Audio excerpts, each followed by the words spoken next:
Great. I hope you all had a good weekend. You were able to get a little rest. I mean, it's all the work you had to do.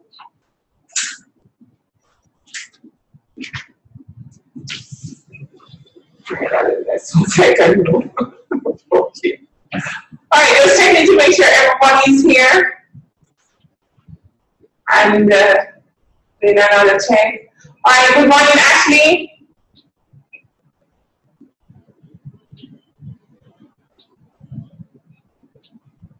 Hi, Ashley, good morning. Hi, good morning. Okay, great. Hi, Ava. It's a little difficult to understand you. Hello, good morning. Morning, Ava. What was that, Ashley? I was just saying it's a little difficult to understand what you're saying. Oh, okay. All right. I'm not sure what else we can do, but yeah, I think we're pretty much trying everything. I'm not sure what else, but I hope we will improve. Yeah, we keep improving. We're trying. I know sometimes it was better than this, but yeah. I didn't hear what you said. Sorry. I was saying that we're just trying to see if we can improve the quality. I know that Thursday we had good quality, but we're still working on it.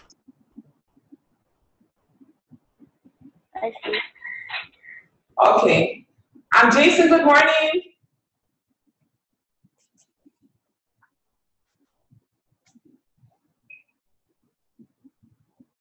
Hi, Jason. Hi, good morning. Okay. Linton, how are you? Good morning. Hi, morning. All right, great. Samuel, good morning. Good morning. Morning, Samuel. Good morning. Sandra. Good morning. You're clearing up nicely. Oh, great. That's nice.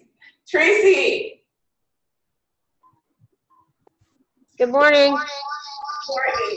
Ooh. All right. Vanessa, good morning. Good morning. Okay. That's great. That's great. All right. All right, so we're going to get started. We're running a little bit behind, but we're going to try to make tracks now that we have got started. So last week we spent the entire week looking at the nature of science, and we looked at several aspects of the nature of science. So by now, having done your revision, you are pretty much experts of a sort on the nature of science. And the last thing we were doing was looking at, well, we looked at chapter 1 of Chalmers. And what I want us to do this morning is a little exercise. Well, it's really a revision, a recapping of what we did for the latter part of the class on Thursday as a sort of platform to move on to our discussion this morning on induction. All right, so little activity. I sent in the folder I sent you, there is a document that is titled Questions for Recap. We're going to use those questions, have a short recap discussion, and then we're going to proceed from there. So can we look at those questions? And then I'm going to ask you to work with a partner on a question.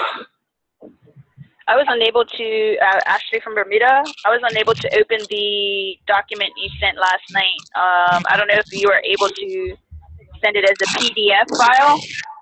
It's actually a folder, so I couldn't send it as a PDF. It's a folder of documents. But can somebody... Multiple documents, you said? Right. But perhaps somebody can just send it to you now. I'm not sure why you're not able to open this stuff that I sent you. Perhaps we can get... The device doesn't have the software to open folders, just files. Oh, okay. So what I would need to do would be to send them to you individually then. Thank you. Okay. All right.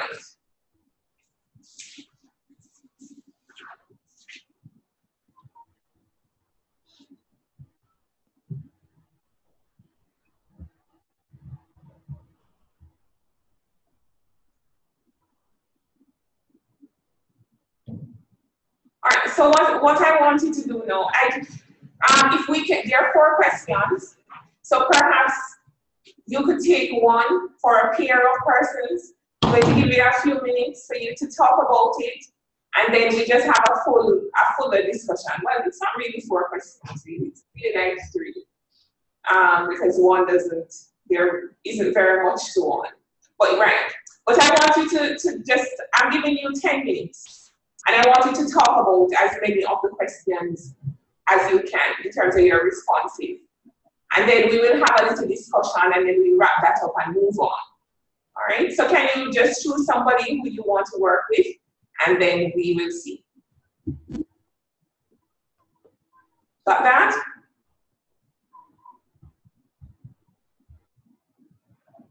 Yes. Okay, good. All right, so 10 minutes.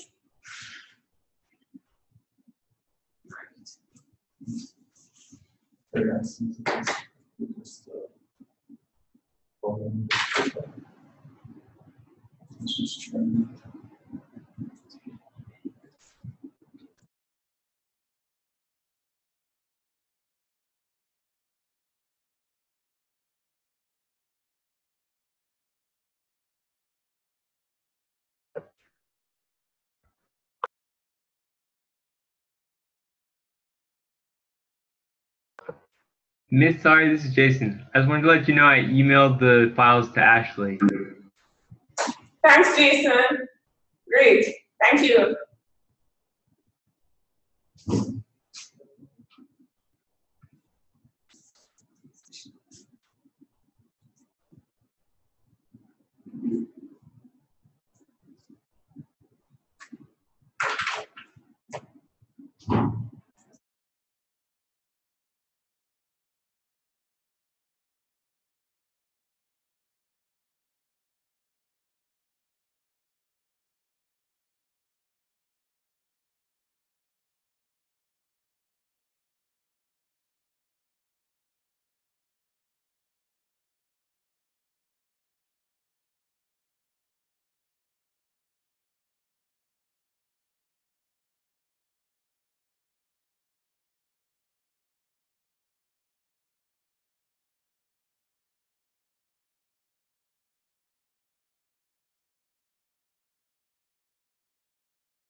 Okay, folks, are you ready?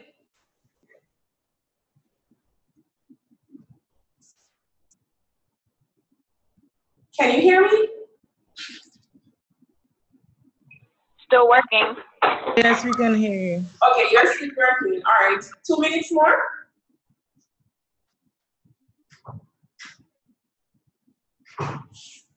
Yes, 2 minutes more. How many?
Okay, guys, are we finished?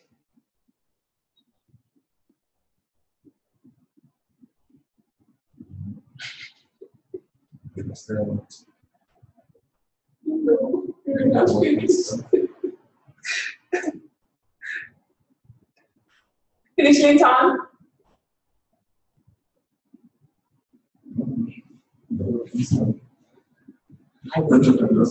right. Are you hearing me? Linton, are you hearing me? Yes, we are hearing you. Yes, go ahead. You can go ahead. That's able. Yeah, I'm doing another sound check. Right. Okay. All right.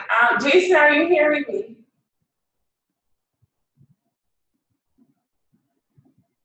Yes. Yes. Well, yes. Yes.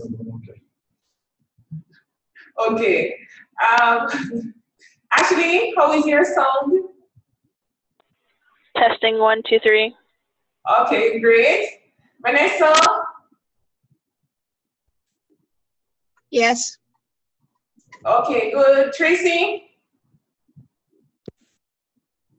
Yes. All right. Samuel?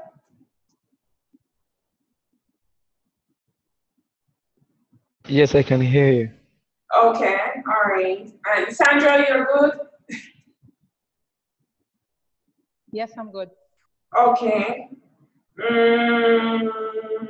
is that? I think that's everybody. Oh, Linton, I didn't hear you. Linton? I think he took off his headset. Yes. Yeah. Linton, are you hearing me? Why is that sentence off? Yes. Yes.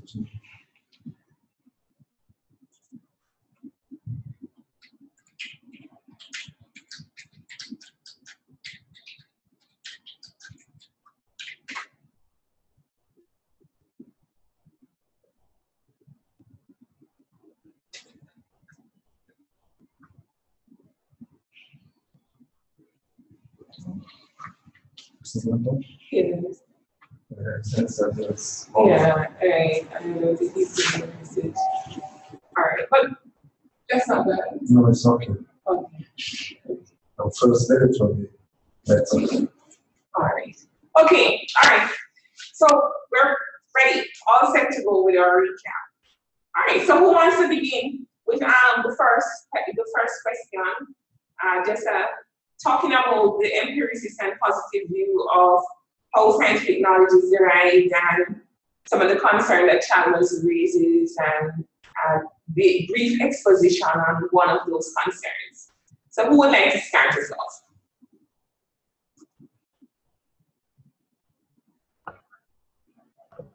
I guess I don't mind going. That's because we talked about number 1. Is that okay with you, Ashley?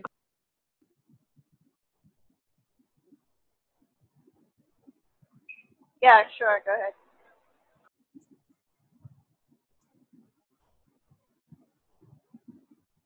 Okay.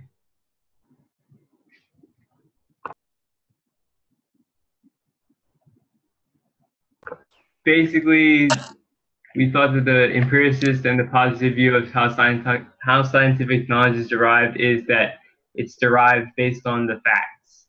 Mm-hmm.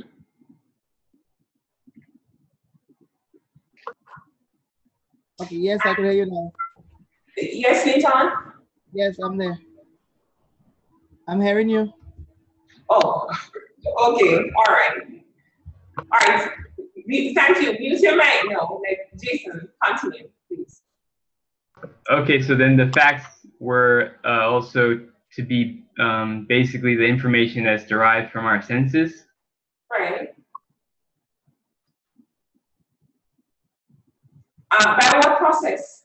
Through what process are the facts arrived at? What do you mean, like through our senses?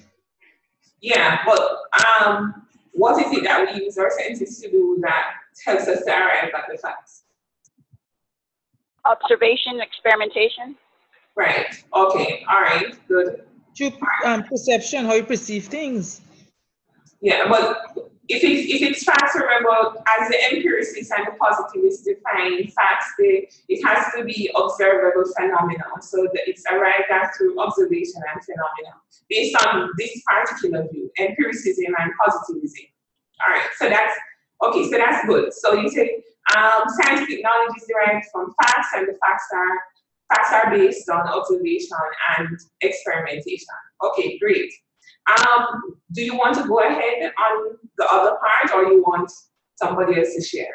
Jason. Well, we did discuss all the parts, but if somebody else wants to share, I think I'm fine with that. We don't have to hog the mic. Okay.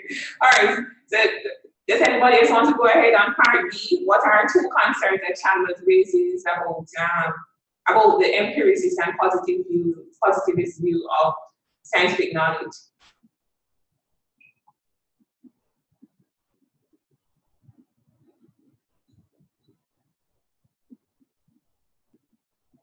One of the concerns he raised was about the nature of the facts, and that to do a little explanation of it. The first thing was that the empiricists were saying that the information or facts came to us through the senses directly. Right. But Chalmers was saying that in the first case, that using sight as an example, that when you expose an observer to the same image or the same scenario, yes, they get the same image on their retina, but then how the mind perceives that would be based on their prior experiences, their knowledge, whatever their expectations are. Yeah. And so you find that given the same scenario, different observations or statements would be made. Right. Secondly, that these observation statements or facts didn't come directly through senses, but rather you made the observation and then you made an inference from it based on whatever conceptual framework you have. That's correct. All right. Very good job there, Sandra. All right. Okay, I'll give it over to somebody else. Sorry? I'll give it over to somebody else now. Oh, okay. But I was going to add that having said that, therefore, what Chalmers is really saying is that facts are fallible. They're not infallible. They actually are fallible, and therefore, he's questioning these facts, really facts in inverted commas. All right, yeah. So that's one concern. So Chalmers is concerned about the nature of the facts. Can somebody else cite another concern that he puts forward?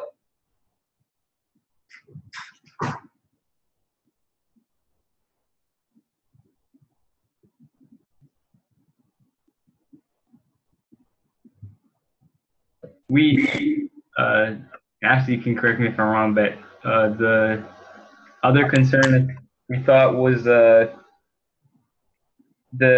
how laws and theories that constitute our knowledge are derived from the facts once they have been obtained. And basically, like it was mentioned with the positivists and the empiricists that they believe that the theory and the law would come after the facts. Right. Like first you get the facts and then you get theories and laws. Right. But Chalmers gave an example of why this isn't always true. Ashley, would you like to add anything to that?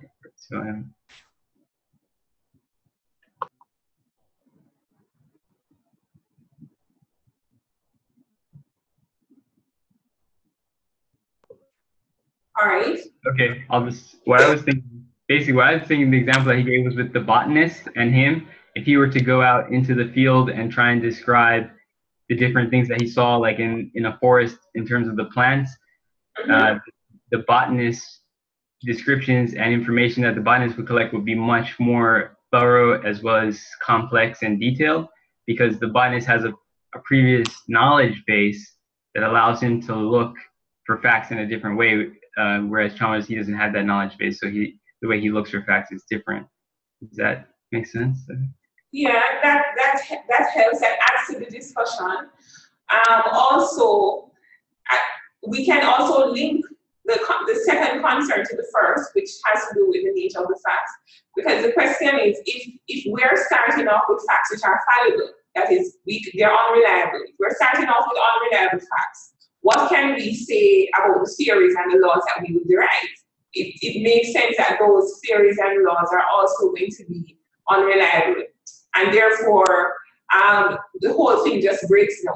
Essentially, what Chalmers is saying is that this so-called common sense view of how scientific knowledge is derived really has very unsound footing, and the whole thing breaks down when you really begin to assess it, starting from the facts. Right? Right, thanks guys for that one. Unless anybody else has anything to add to question one.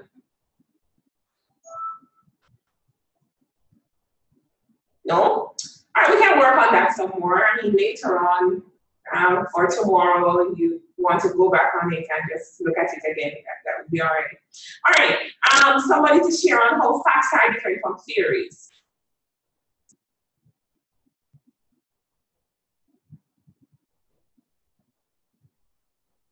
I guess I had a question actually. Sorry, this is still related to the first one? Yeah. Theory. Oh, sorry. What is Hang on a sec, Ava. That's Ava, right?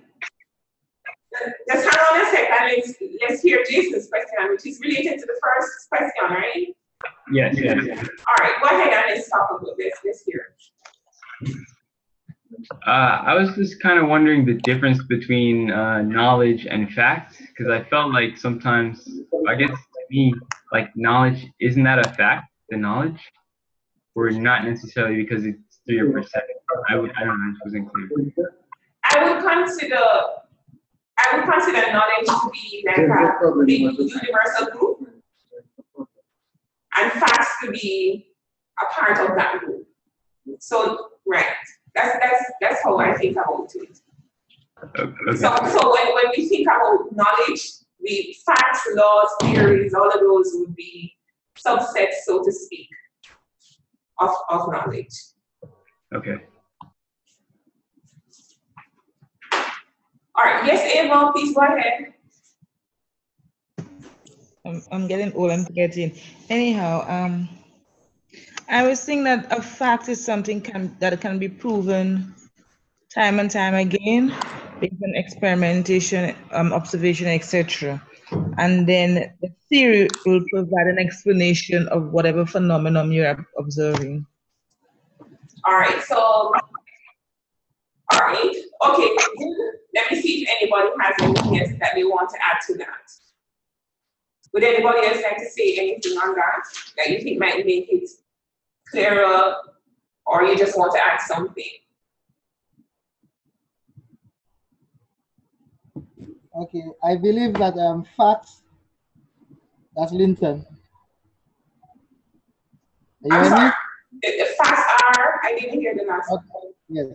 Facts are observable phenomena, like things that you see in a particular situation. Yeah, for example, if you see an animal, for example, a monkey, you know that it is hairy, that you can see yourself. Whereas with the theory, it's like book-based, book knowledge. Is based on book knowledge and of a whole different sets of experiments and also observations as well.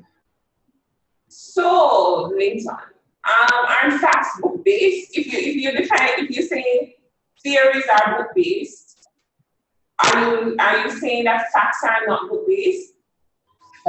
Actually, facts is like something that you will see for yourself. You will observe it for yourself without actually book knowledge. Okay. But whereas where do the theories come from? Well, with theories, the theories would be things that probably scientists have written long time ago. So theories have to be things from long time ago? You guys can come in, right. But not things that's long time ago, but it's like things that are written, book written, and that you will find like people would actually see it even centuries away. It's already in the books. But is that not an assumption that means that there are no more theories because we're now in modern times, so we don't have any modern theories? Is that what you're saying? Okay.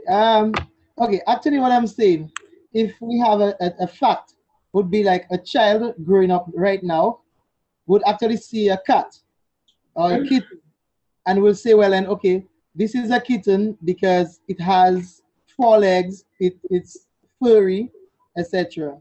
But let us say, for example, like mammals. Right. Okay. When the child gets older, like due to the theory, the book, like getting information from the library, the media, and those kind of things, that those students now will read about it and come across with a definition for mammals, and then know that mammals are warm-blooded and mammals are this and the different characteristics of them. All right. Let me see if anybody wants to say anything on that before I. I'm confused. I'm more confused than ever. Sorry. I was like, you can clarify that.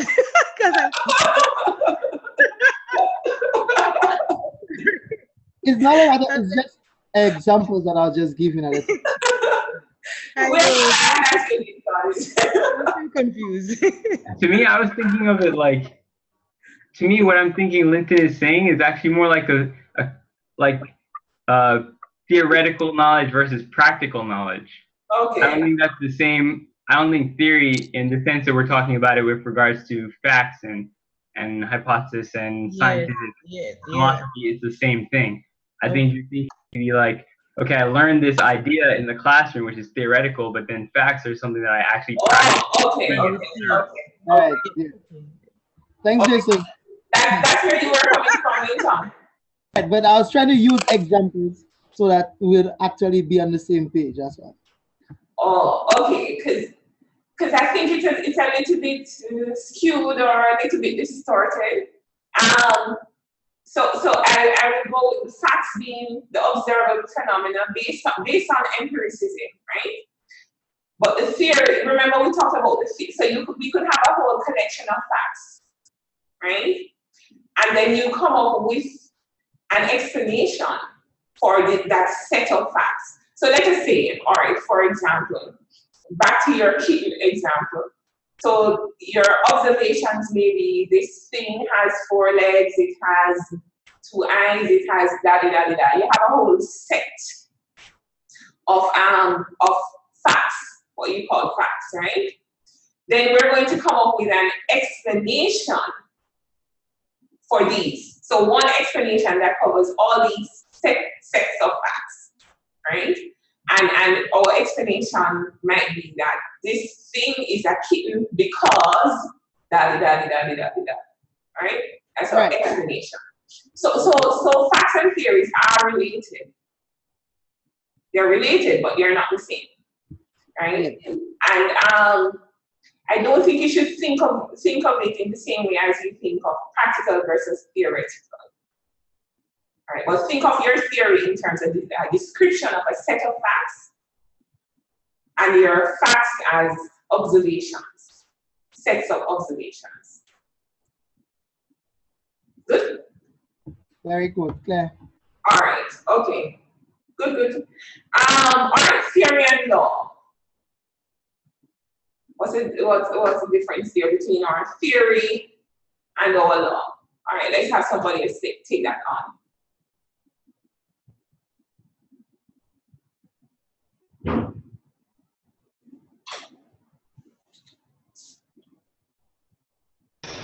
Samuel Dominica.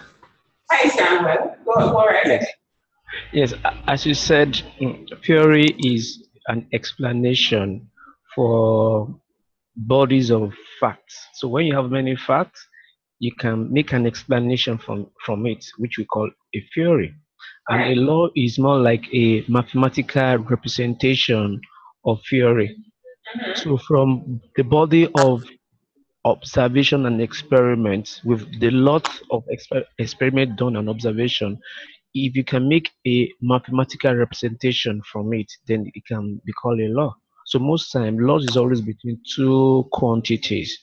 For example, Ohm's law is between voltage and current, and the resistance becomes a constant.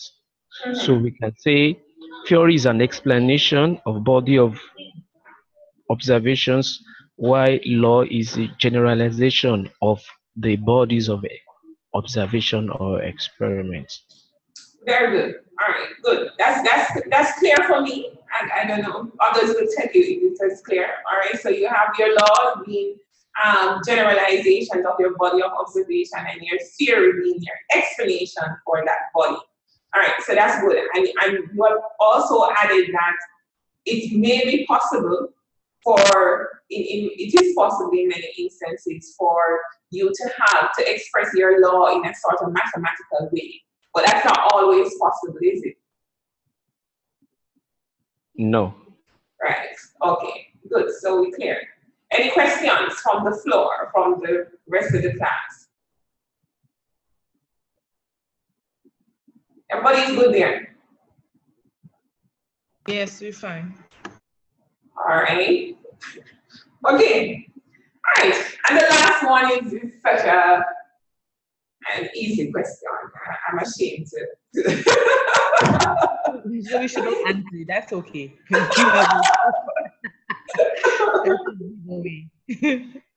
right. So who wants to take this one on? Everybody.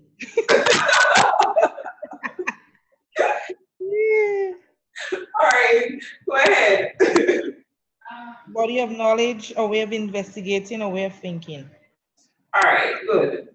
All right. I didn't ask for an exposition on it, but that is also something that we wanted to think about to kind of flesh it out. Okay. So great. So basically, we have recapped. We're at the place where I want us to be for right now. We're going to do an activity now. Looking at facts, laws, theories, hypotheses, etc.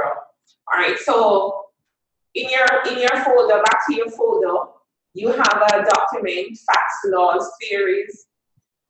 I am going to ask you, I'm not sure we will go through the whole list of 31 items, but what I want us to do is to read through each statement and then say whether you think it's a fact, law, theory, etc., etc. You can work together, so you can talk about them. How much time do you think you need for that?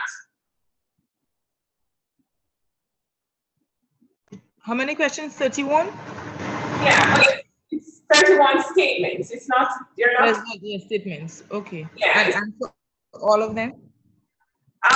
Yeah, I could give you 15 minutes and then I see where you are. We just stop wherever it is that we have got to. Ashley Tucker Bermuda, I'm sorry, what is the name of the document? Facts, laws, theories, I think. Thank you. Okay, all right. So 15 minutes and then we'll stop wherever you are. Is that all right? That's fine, yeah. All right, so you can discuss them with each other, just so you have some consensus if you wish, if you finish ahead. All right? Okay, 15 minutes.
Looks like we're finished. All right, we're going to get going. All right, so everybody has the opportunity to share more than once this time. Okay, so we can, let's have some sort of order. And we share in that order. All right. Would the gentleman want to go first, lead the way?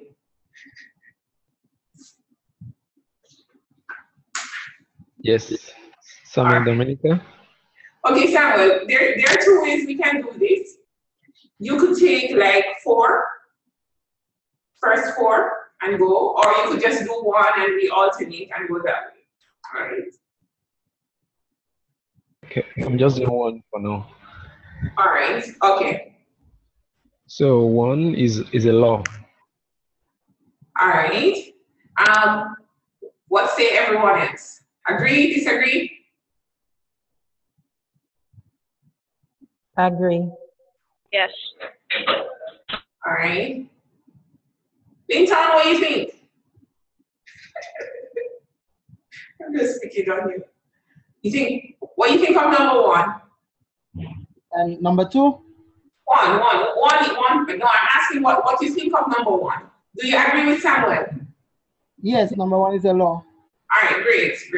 All right, I agree as well. All right, so yeah, you can go ahead to number two. Okay. Number two is also a law. Uh-huh. But I agree, I don't know what everybody else says. All right. Okay. You want to stop now and let somebody else go? All right. So go ahead, Linton.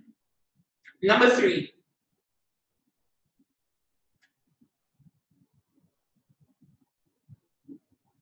I'm not hearing you, Linton. We're not hearing you. Number three, Yeah. Hypothesis. You sure? All right. And number four, I have it as a fact. All right. Why do you say number three is a hypothesis?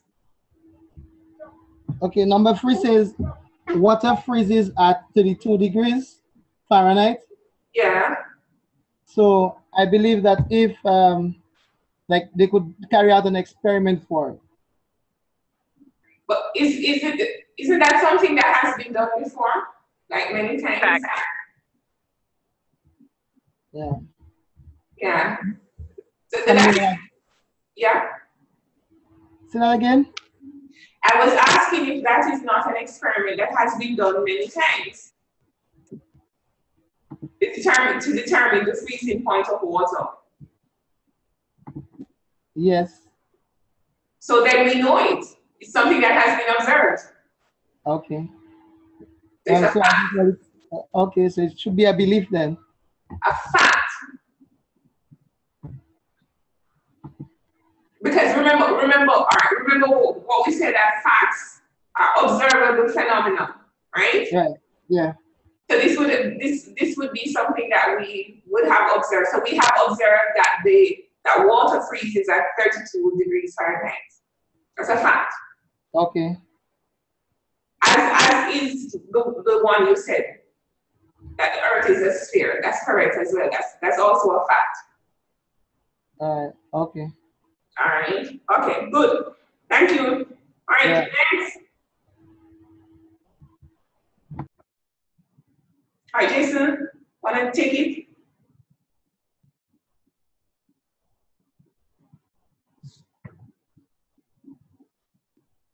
Oh, sorry, number 5. Universe expanding, that's a belief? Well, I would tend to agree with you, but I actually looked it up and it's a fact. It's actually an observation. It's something that has been observed, that the universe is expanding. It's in the area of astronomy and physics, And scientists have actually found that the galaxies are moving farther and farther away, and therefore it creates this effect that they talk about the expanding universe, right? So yeah, that's considered a fact. Samuel Dominica? Yes, Samuel. The question that comes to mind is, how did they carry out the experiments? How? Like, what instrument did they use?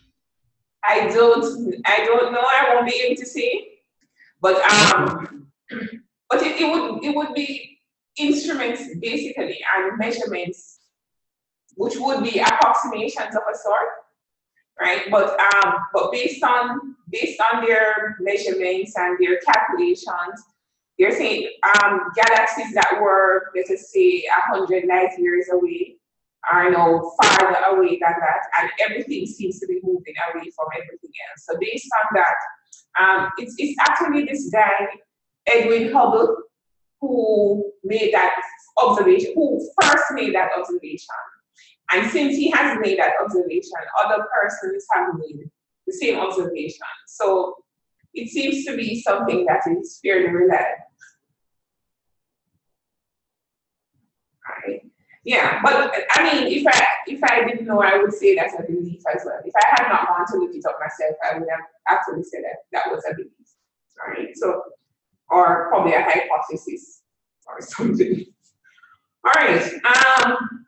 Next one, the ladies know. All right, let's go to number 6 and let's see if we can get a few more of these.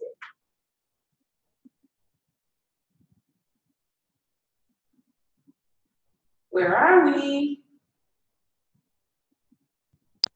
Okay, number 6. I believe that's a belief. All right, number 6. Humans were created. Yeah. Okay. Yeah, that's a belief. Any disagreement there? None.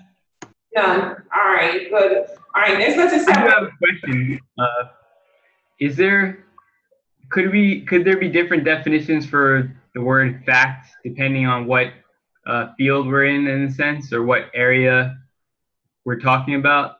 Like science, it's not scientifically, it's not a scientific fact, but could it be a religious fact, or depending on? Yeah, right. So but we're talking about scientifically. Right. Because we have to kind of define the boundaries of our conversation. So scientifically. All right. Okay, good. All right, so number 7. Ashley from Bermuda. Yeah, Ashley. Humans and gorillas evolved from a common ancestor species. I said that it was a fact. Okay. Because there's been experiments that have been done and observed testing the DNA strands. So that's why I said it was a fact. Yeah. Well, this is considered a scientific fact. So yes, I agree with you. Thank you. Wow. Samuel Dominica? Yes, I will. So if that's a fact, so that means we can get blood from animal? Like human beings, if we need blood, can we get blood from them? I think there were some things done with pigs. We used to get blood transfusions from pigs. I don't know, during the war, maybe. Yes, and I saw things about that too recently, that they do take pig blood and give it to you. Yeah. Not just blood, by the way.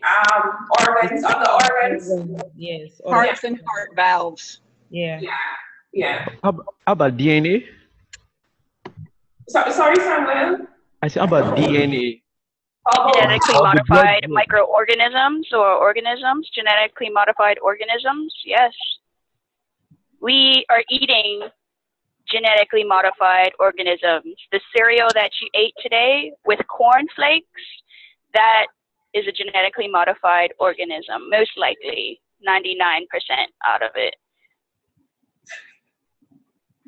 So, like, for instance, the strawberries that are grown in California, they have been genetically modified, the DNA has been spliced with certain other organisms, say like a fish, so that the frost does not affect the growth of the plant.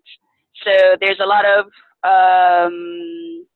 there is a lot of people who are protesting about this because we in the Western Hemisphere didn't really have a say as to whether or not we agree with eating genetically modified microorganisms. So, and there hasn't really been a lot of research done as to the effects of ingesting, long-term effects of consuming these issues. So yeah, good luck. What does that have to do with this statement, though? I also have a question. I guess I don't agree. What does what have to do with the statement? What you're just talking about, genetically modified organisms, what is that? Samuel asked a question which led into other matters of discussion. We started off with how pig blood is used in human transfusions, and then he asked something else about what about DNA, or he asked something else about DNA. Yeah. What about DNA or something? Yes. So. But I still don't think that's really relevant to what the point is, the number 7 is actually saying. We were just discussing, okay, fine, whatever, I'm going to drop it. No, I think we have established number 7 and we had gone into some further discussion, Jason. Because we're saying number 7 is a fact. Ashley had started out by saying that that is a scientific accepted fact. And yeah, but what was it you wanted to add? Well, I'm just asking, has anyone seen a common ancestor, quote unquote, transform or change into a human and a gorilla? Has that been observed?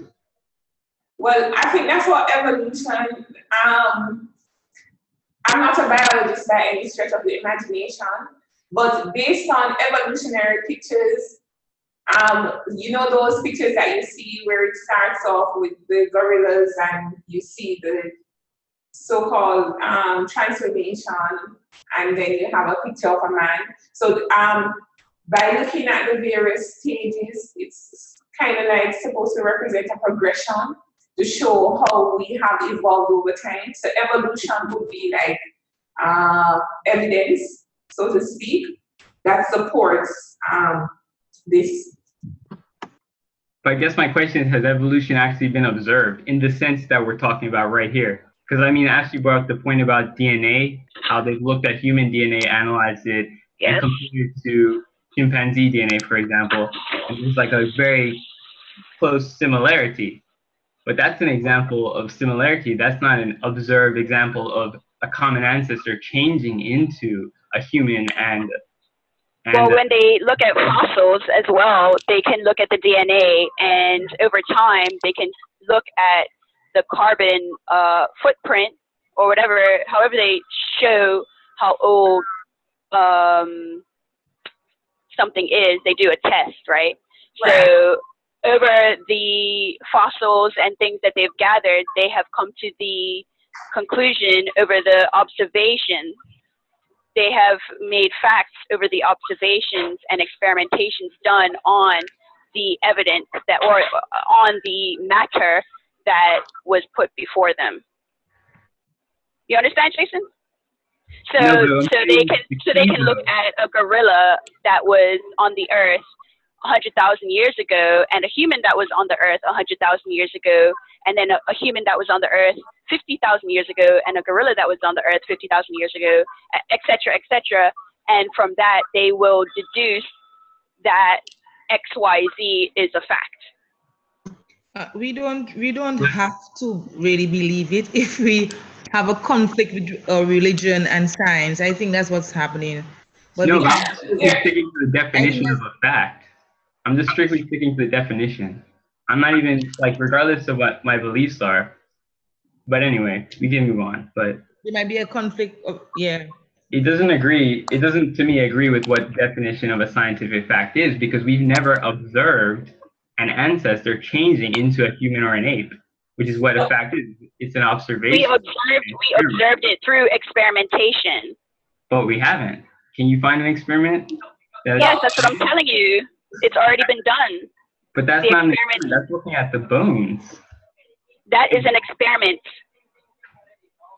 Yes. So you Looking at saw the the bones. bones. Looking at the bones is an experiment. But you That's can not an based on experiment, what's but there. that's fine. Then has been left. But we can move on because we'll be stuck at number 7. Okay. Hold Anyway, yeah, sorry, I don't hold up class. on. Okay. Okay. All right. Actually, Jason, all right, let's see, because everybody's kind of correct. All right. What actually saying, and I agree with her, is that fossils have been the means by which scientists have used fossils to carbon date the different materials. So they have been able to look at these different materials, and based on what they have seen, they're able to say that yes, humans and gorillas evolved from the same ancestors. All right, so I'm not a paleontologist. I am not a big biologist, but based on what they have said, yes, they have established this to be a scientific fact. However, I don't think we need to be bothered about it. If we, for example, do not subscribe to evolution, we don't necessarily believe in evolution, that's okay as well. All right, because that's a religious belief. I remember we talked about this, that there were some things that science and religious beliefs, for example, do not necessarily agree, and that's okay. All right, because there are some things that will not be explained, or religious beliefs, we can't look to science to provide an explanation for those. Those are matters of faith. So that's all right. All right, that's okay. So it's all right if we don't necessarily agree with it, but scientifically, these things are facts. Okay? Yeah, just give the correct answer. That's it. Yeah, well, it's all right. According to science. Just give the correct answer according to science. For the science, yeah. All right. Within the ambits of the discussion, that's what we would say. All right. Okay. Next one, 8. You want to take that, Ava? I'm sorry.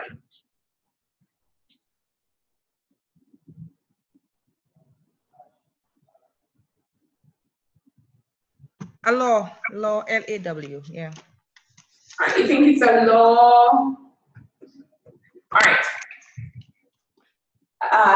Let's see. Does everybody agree that number 8 is a law? Anybody has anything different? Yeah, I Samuel took Dominic. it to be a fact.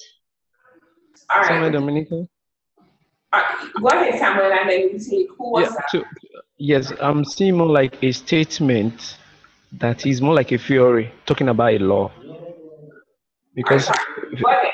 Say that. you see, to me, I see it more like a statement describing a law. So it's more like a theory to me. All right, so you think it's a theory? Yes, because the statement that is talking about a law. So is theory talking about a law? Okay. All right. All right. Yeah. Anybody? Who was it who was coming in just now? Tracy, I thought it was a fact. Okay. All right. Let's look at it. All right. It says under certain circumstance. All right. Perhaps if we stop that, let us say that it had said light is an electromagnetic phenomenon, and there was a full stop there. I would agree with you that it's a fact. But I think the clincher that helps us to decide what it is where it says described. So the question we want to ask ourselves is, which of these things gives a description or an explanation?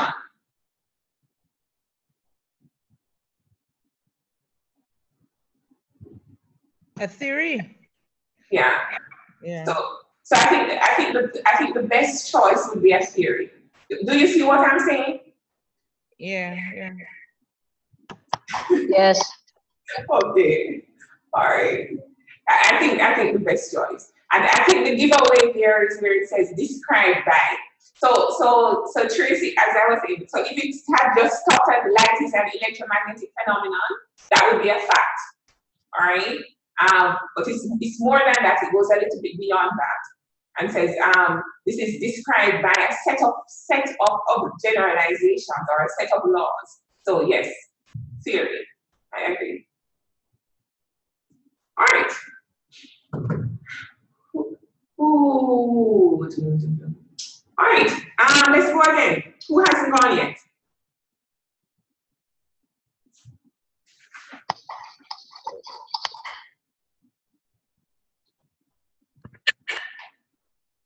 Vanessa?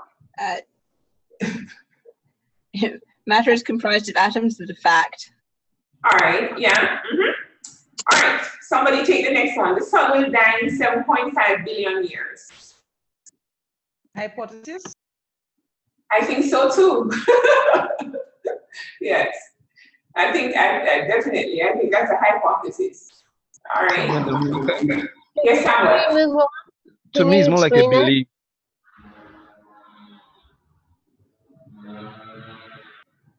Yes, what is Samuel? You have Yeah, I said to me, it's more like a belief.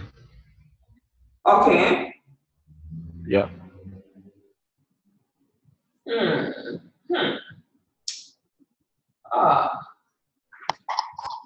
I thought it was a theory. All right. All right. Let's talk about it a little bit. Well, it's not a theory because it does not explain a set of facts. All right. So let's try to eliminate one by one. And it's not a belief because it could be proven. Right? It's definitely not a law. And yeah, so that leaves hypothesis by a process of elimination. It's a hypothesis. How can you prove that it's going to die? How can you test that it's going to die in 7.5 billion? Well, I don't know the how, but it is possible to carry out. No, remember that hypothesis, right? Hypothesis means that you could carry out an experiment to see whether this is so or not, right? You may carry it out and it may not work. Like you may come up with a hypothesis, right? Which is just your statement, and then you are going to plan an experiment which may not work. So provable, when I say it is something that you could prove, it's prove or disprove, right? The thing is, it would be between your hypothesis and your belief, but I think it more closely resembles a hypothesis than say a belief. That's me. I don't know. That's my take on it. Of course, these things are subjective to some degree. So yeah, but I think it resembles more a hypothesis than a belief.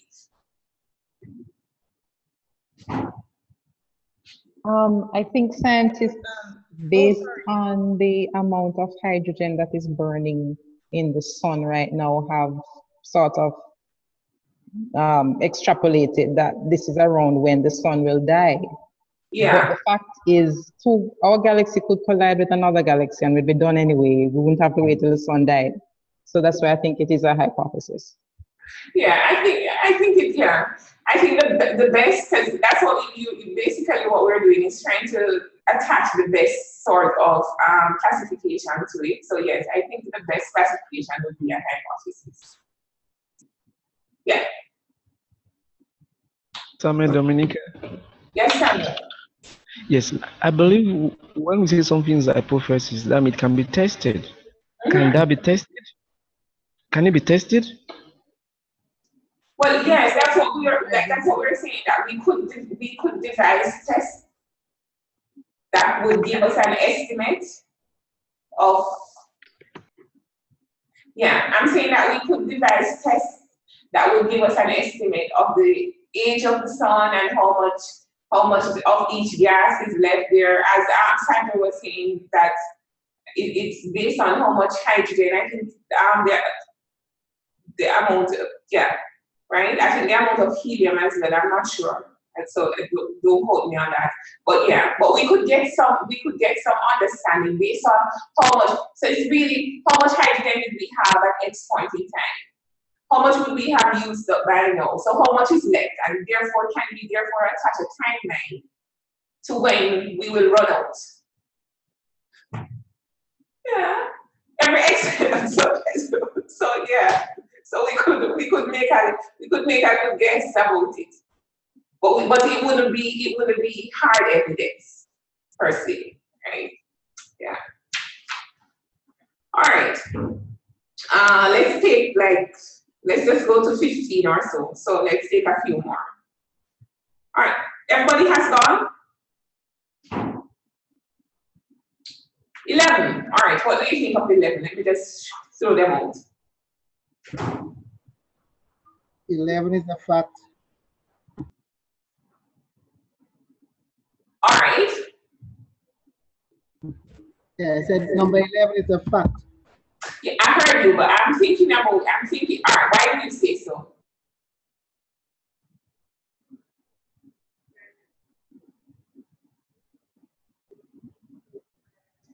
Your mic. Because it's a basic statement that has been established. All right, so let us see if we could separate 11 into parts, right? Suppose I said that the Earth has a magnetic field. What would you say that is?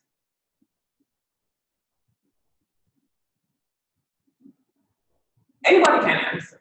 If we say the Earth has a magnetic field, we would say that's a fact, all right? So let's look at this statement and let us see if it goes beyond that. So it already presupposes, based on how it is stated, that there is a magnetic field, because it says Earth's magnetic field is generated by a conducting fluid in its core. So has that gone beyond fact?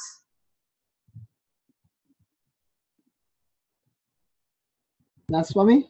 I think so. Anybody? I think so. Yes, April? Well, I think it has gone beyond fact, because you have to see, just now, let me get that smaller, sorry. I'm trying to read it again. What's the last one? By conducting flow. So you'll have to hypothesize that by conducting whatever fluid that will happen, something so. All right, so what do you think it is? For that one, I think maybe a hypothesis. All right. I don't question. All right. I'll tell you no. Don't accept that answers yet, just now. All right, okay. All right. So back to you, Linton. Do you think it has gone beyond fact? Well, looking at it, it says that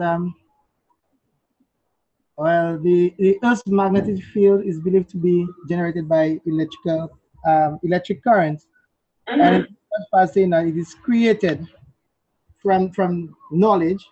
They say that it's created by convection current due to heat. Yeah, that is escaping from the core of the Earth. So,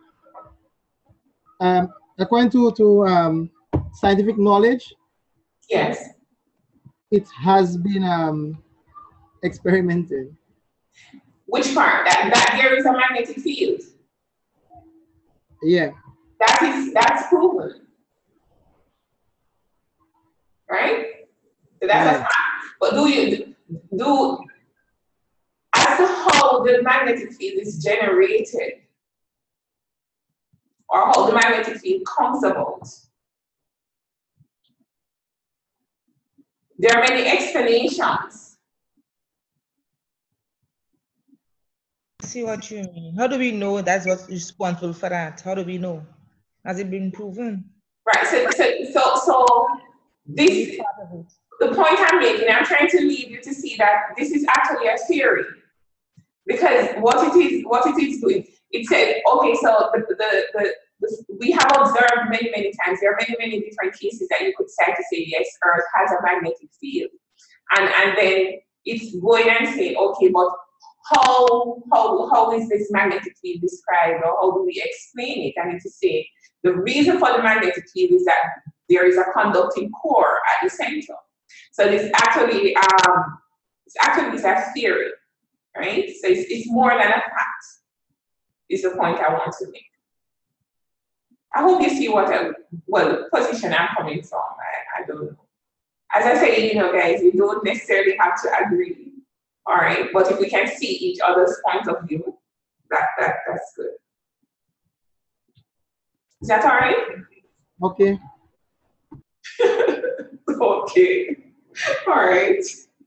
All right. Sunspots are colder than the surface of the sun. All right, that's a fact. All right, you can look it up. It's a fact. All right, so I'll just leave it at one. What's 13?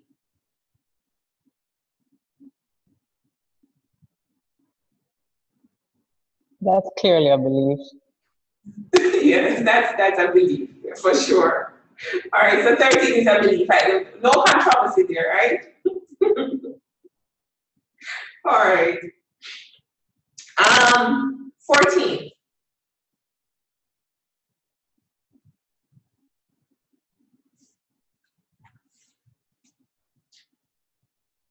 I would say theory. Just a guess. All right. Anybody else? Samuel, Dominica? Yes, Samuel. To me, that's a belief. All right. Anybody else? I see we can go around the table. All right. Anybody else on 14? Theory. Theory. All right. So we have 2 theories and 1 belief, and I think it's a hypothesis.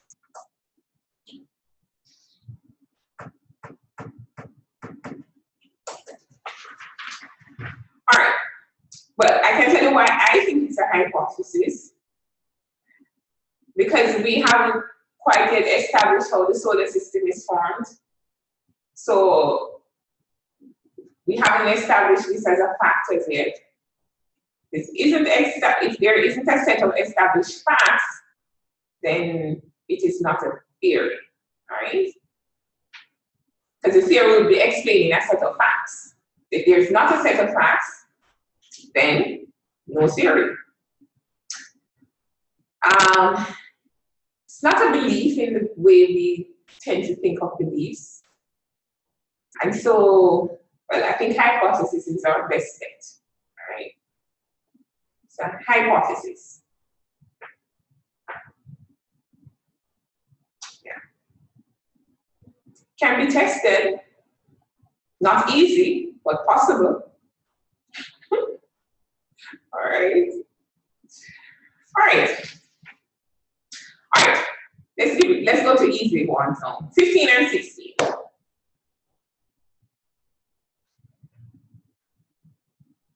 No, 15. Yeah. Ashley from Bermuda. Yes, Ashley. I would say that those 2 are facts. Yes. Anybody, no disagreement there? Matter can be converted.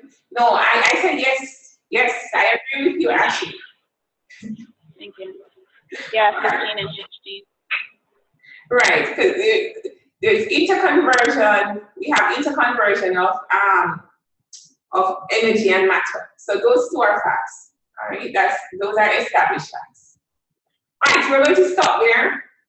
what I will do, you can do the rest if you haven't finished, and I can send you a list of the answers after the class. So later or so I can send you a list of the answers. So you can cross-check yours. As I said, some of them are a little bit subjective, so I wouldn't worry too much about it. Those ones, right? But some of them are pretty straightforward. So we can just check to see if those are in line with our thinking, right?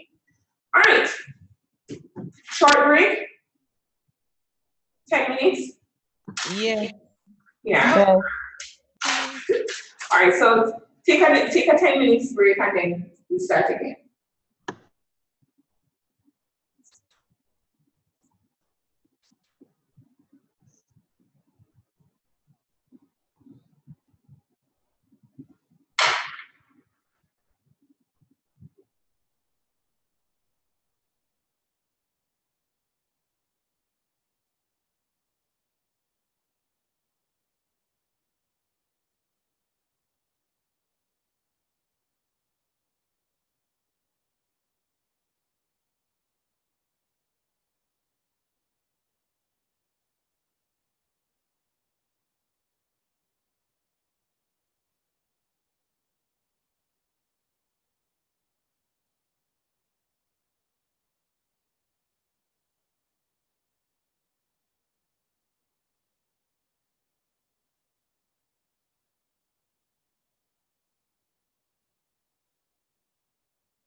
Yes, we can see the screen.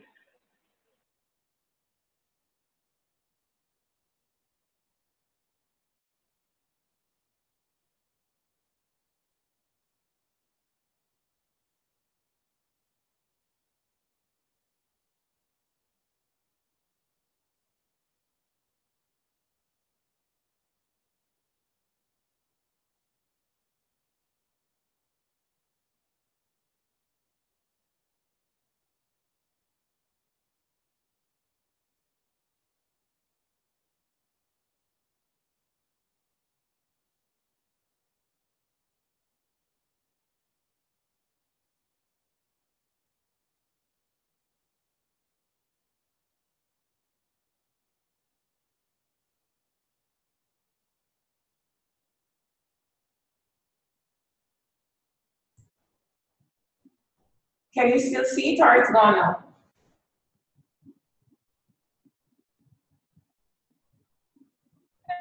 Gone now. Okay. Gone.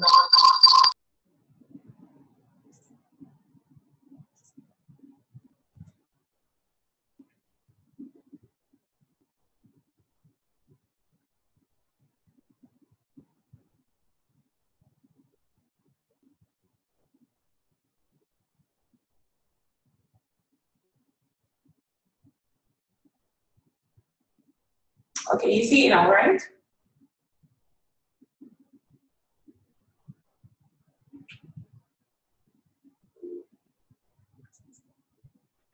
Yes. Okay, I'm just trying to get it in slideshow. I realize it's not in slideshow. When I do that, all right, I'll leave it as this. Okay. All right, so we're back. We've had a little break. We're back. So we're going to begin now to talk about what we're going to spend much of our time on today, which is induction. All right. We hope to try to get to falsificationism sometime near the end of today. But if we don't, because we're going to have a number of readings that we need to do, so it might make us a little bit tired, I know. So if we don't get to falsification today, that's fine. We'll take it up on Thursday and just finish and wrap up both induction and falsification. All right, so let's look at what we have as our objectives for today. All right. So essentially, when we're finished today, we want to be able to explain the theory of induction, give a couple of examples in science. If we don't get to that today, certainly by Thursday. We want to provide some arguments in support of induction and some arguments against. And if we get to it, we want to be able to explain falsification and then take up on it on Thursday. All right? So, this is chapter 4. I hope you had a chance to look at it. And as I said, Chalmers is a philosopher. All right, so if you enjoy philosophy, you should enjoy his writing. If you don't enjoy philosophy so much, you could still enjoy it. So I hope you still enjoy it. So okay, all right. But he writes in it, yeah, I like it. All right, but so this is what we have dubbed this unit 2, right? In looking at induction and falsification. But in truth and in fact, if you look at it and when we begin to really talk about it, you recognize that this is really a continuation of the nature of science. Because induction and falsification really has to do with looking at how we arrive at scientific knowledge. So we're really continuing on the nature of science, but to help us to be able to put all this information together, we have kind of broken it down into a separate unit. All right? I just want us to bear that in mind. All right. So let's look at a little bit at induction. It is so important that we had done, we did what we did in the chapter 1, because induction is actually has its foundation in the common sense view of science, right? So that was why we really had to establish what was the common sense view, the empiricist and the positivist view of science, scientific knowledge, that scientific knowledge is based on facts arrived at by observations, because that is what induction actually is based on, all right? So we have to have that base before we go on. So induction is, as I said, it's the oldest, well, should we call it that? Yeah. It's probably one of the oldest theories to explain how we arrive at scientific knowledge. It is associated with Francis Bacon, who was not a scientist, by the way, but a philosopher. But if you look at the time when he was... Excuse me? Yes, go ahead. Vanessa is not feeling well just a second. I was wondering if I could deal with her for 5 minutes and we could take a break, because I don't understand this induction stuff. I don't know if we need to call the ambulance or not. Would it be possible to have another 5-minute break? All right, sure. Does anybody have any issues with that? Can we do that? Go ahead, go ahead. All right. Yeah. Sure, go ahead. All right, so let's take 5 minutes. We'll just pause here and then we'll continue.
I'm back. Thank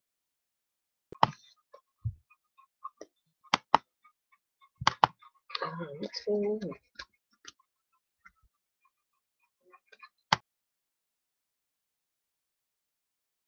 How is Vanessa? She's just going to lay down on my couch, but she's had this problem before. It's with her heart. So she's just going to have a rest. Okay, okay. All right. We hope she will feel better soon. All right. Yeah. So let's go on. She'll be able to access the material afterwards. All right. So we were saying that the theory is associated with Francis Bacon, and I was making the point that Bacon was actually not a scientist but a philosopher. And I wanted to point you to the fact that the timeline during which Bacon lived, which is 1561 to 1626, which is the time of the Renaissance, which you know was a time of a lot of learning. People were interested in this age.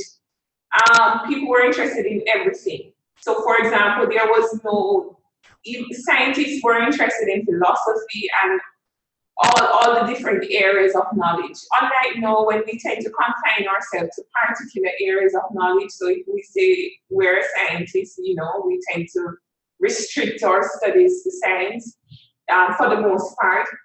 But these persons were very, very well balanced in terms of roundedness, in terms of knowledge and understanding. All right. But essentially, the process of induction is one that goes from a finite number of specific facts to a general conclusion. I'm going to talk about this a little bit. All right, so it goes from facts to theories, which is what we said when we talked about the common sense view of knowledge, that scientific knowledge is based on facts, right? Arrived at through observations, and these facts, this gathering of facts lead to this explanation, which we call theories, all right? So the progression is from specific to general, all right? So let me see if I can use an example for you that might help to bring this out, and we can see how we too have used induction. So let us say that we have a statement. So this is my first statement. Copper, aluminum, and iron are metals. So that's my first statement. All right. You can make a note of it just so we can follow. So copper, aluminum, and iron are metals.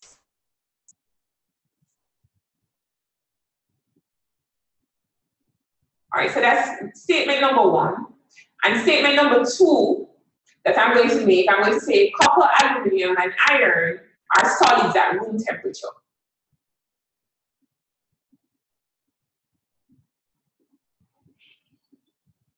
All right.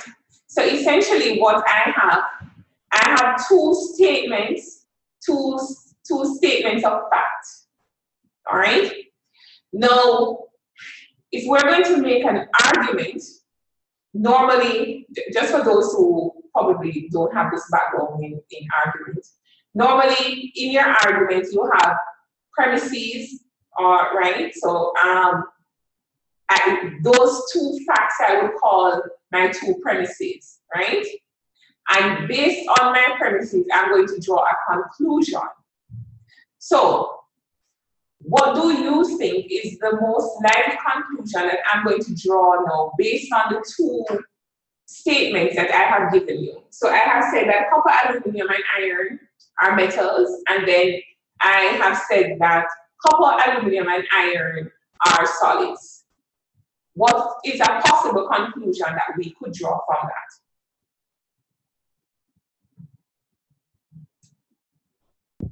Metals are solids at room temperature.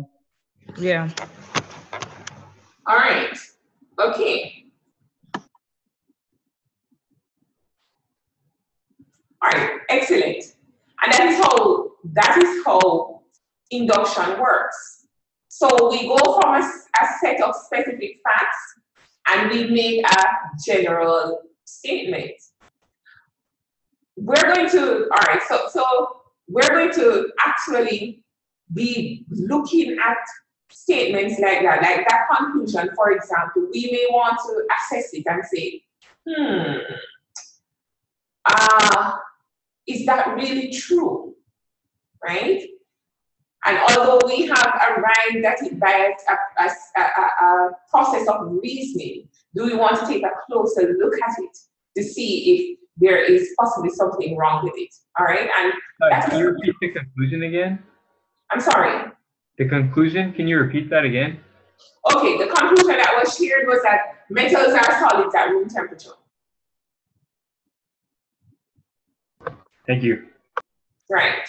But I'm saying that we at some point in time we may want to revisit that conclusion to see can we actually make this very broad conclusion, and does it really have a good basis? Which is some of the things that we're going to look at when we look at induction. All right. But I just wanted to give you an idea of what we mean by induction. Now, induction is one way of arriving at scientific knowledge. So we could use our facts and we come to a general conclusion. Another way is deduction, which we won't talk about much, but I'll just give you an example. All right, so deduction uses normal logic, mathematical logic, and deduction goes the opposite way to induction. So whereas induction goes from facts to theories and from specific to general, deduction goes from general to specific. All right. This is not really our course, but I thought it important to just give you an understanding. All right. So let's look at it. So let me give you another statement now, where we're going to use deductive logic. All right. So ready? Where's my statements? All right. So here's my statement. My general statement. All metals conduct electricity.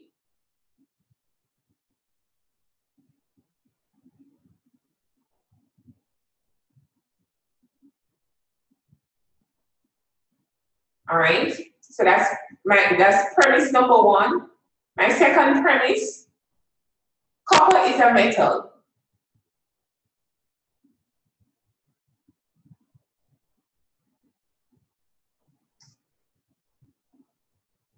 All right, and what conclusion would you therefore draw based on those two premises?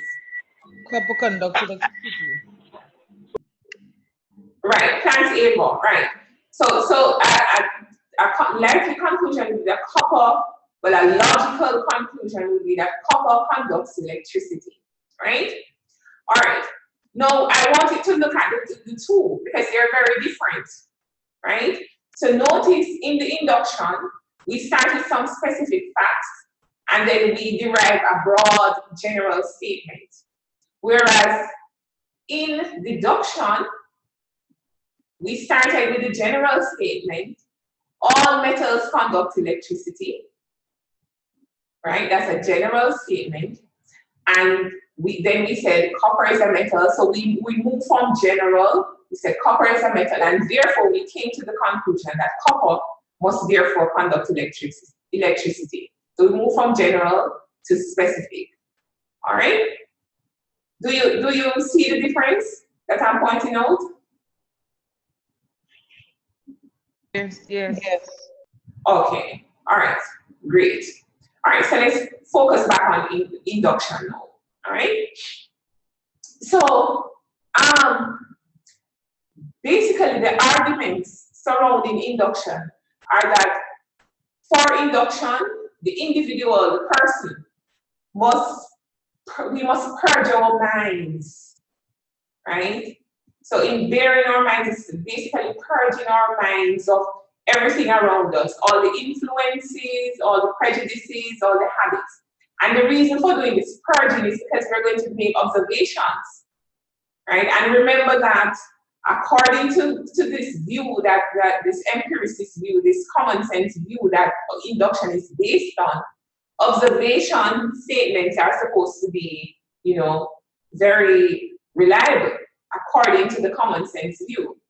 And so in order to make that true, we have to purge our minds of prejudices and habits and etc. So I have a question. In your mind, is it possible to purge our minds from all the influences and the prejudices and in order to carry out observation? Do you think this is a possible thing? I don't think so. All right. I think a couple more people and then we can probably, yeah. Definitely no. Okay, yes, Sandra. Definitely not for me either. All right. I disagree. I say that it is possible. You think it's, okay, who is that? Is that Ashley? Ashley Tucker from Bermuda? Yes, Ashley. All right, okay. I couldn't see who was talking. Why, you might ask, why do you ask? Why do I think that it's possible? Yes, go ahead on why. So can you just repeat the question again? The question is, are we able to change our perception? No. Okay, so we're dealing with the first criteria that inductive is associated with induction, and the first thing is that they say before we make our observations, we have to first purge our minds of all the influences, etc. Right. So on prejudice, you said, right? I didn't get that, Ashley. On prejudice? Right. So I'm asking you, is that possible? Is it possible? Yes. Yes, we have to as scientists. All right. So I know we have an inductivist supporter at least from the beginning. All right. But I'm saying that yes, it is possible, and that we must, as scientists. All right. How do we do that, though? How do we do that? Yeah. We have a specific set of methods to follow out an experimentation or observation. We set methods, specific goals. Right. So, does that answer your question? In a sense, yes, but I still have more questions. But but all right. Well, let me see if anybody else wants to say anything on it before I continue. All right. So, does anybody else want to talk about this bearing of the mind? Whether you think it is possible to purge your mind, purge your self of habits and prior to observation. Anybody else want to say anything on it? I think we can try as much as we can, but because, as we said before, we come with our own experiences, our own values. For example, we just had a case of that where Jason was kind of conflicted with the human and the gorilla and stuff like that. So your own biases and your own beliefs and your own experiences do play a role in what you see and what you want to observe, and your outcomes and etc. Even your own goals, is based on personal experiences. So as much as we may try, as much as those gurus and stuff might say it's possible and we're in this space and our mind is blank or whatever, I don't think we can ever achieve that. Maybe a dead person might be in that space, but once you're alive, sorry to be so blunt, but maybe if you're dead, you don't have these experiences, you don't have nothing to go with, you're just going back to. But if as a living person, even as a baby, they say in the mother's womb, you need to do certain things because the mind is not blank. So I don't think that's possible. You might come close, but never ever reach there. Just my opinion. Thanks, April. Thanks. All right. Anybody else want to say? Ashley from Bermuda. Yes. Ashley from Bermuda. We're not asking you to have to get rid of your self-awareness, but in an experiment, we're asking you not to practice those and focus on whatever needs to be observed in whatever manner the experiment dictates. Yeah? Yeah. So we're not saying, okay. I we didn't get the last part on what you said just now, Ashley. It was a little bit muffled. I was just saying that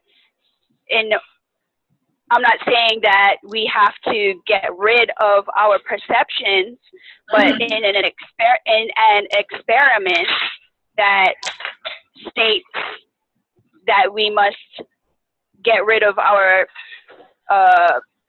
prejudgments on whatever, or it wants us to look at something in this light of matter or manner.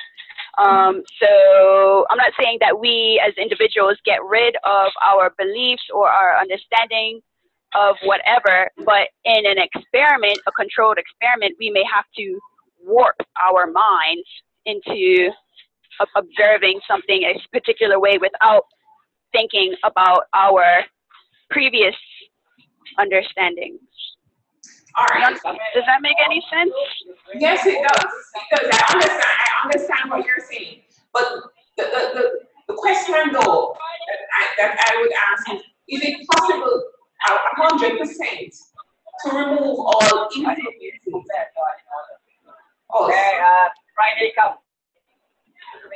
I would say if I had a job and I had to do something and these were the instructions for the job, that I would be able to, I mean, obviously no human is perfect, but over 100 experiments or 100,000 experiments, we would be able to hopefully get a close range of specific specs or whatever we were trying to measure or obtain. So I'm not saying that I would be perfect at doing it, but I would be able to clear my mind, and maybe one day we will be able to clear the mind and program our mind, the subconscious mind, using electromagnetic frequencies or whatever.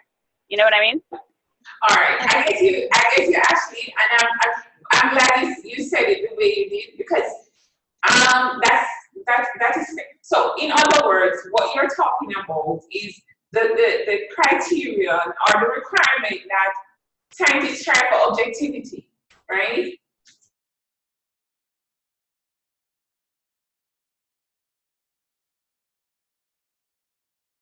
Your mic is off. I'm sorry, say that again.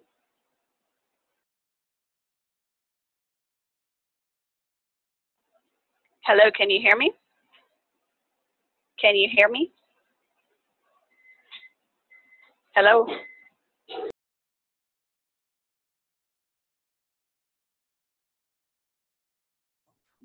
Yes, Ashley, sorry. Can you hear me? Yes, we can hear you now. Oh, my mic was muted. I don't know. I didn't mute it, so I'm not sure how that happened. Yeah. But I was saying that I understand what you're saying, right? And I suppose the conclusion of what you're talking about is what we spoke about last week. And one of the things that scientists strive for objectivity, right? But I was saying I like the way you said it, because even though we strive for objectivity, remember we said one of the things that we still recognize is that there is no 100% objectivity, and that in spite of our very best efforts, there is some degree of subjectivity that is going to be present, right? But with induction does not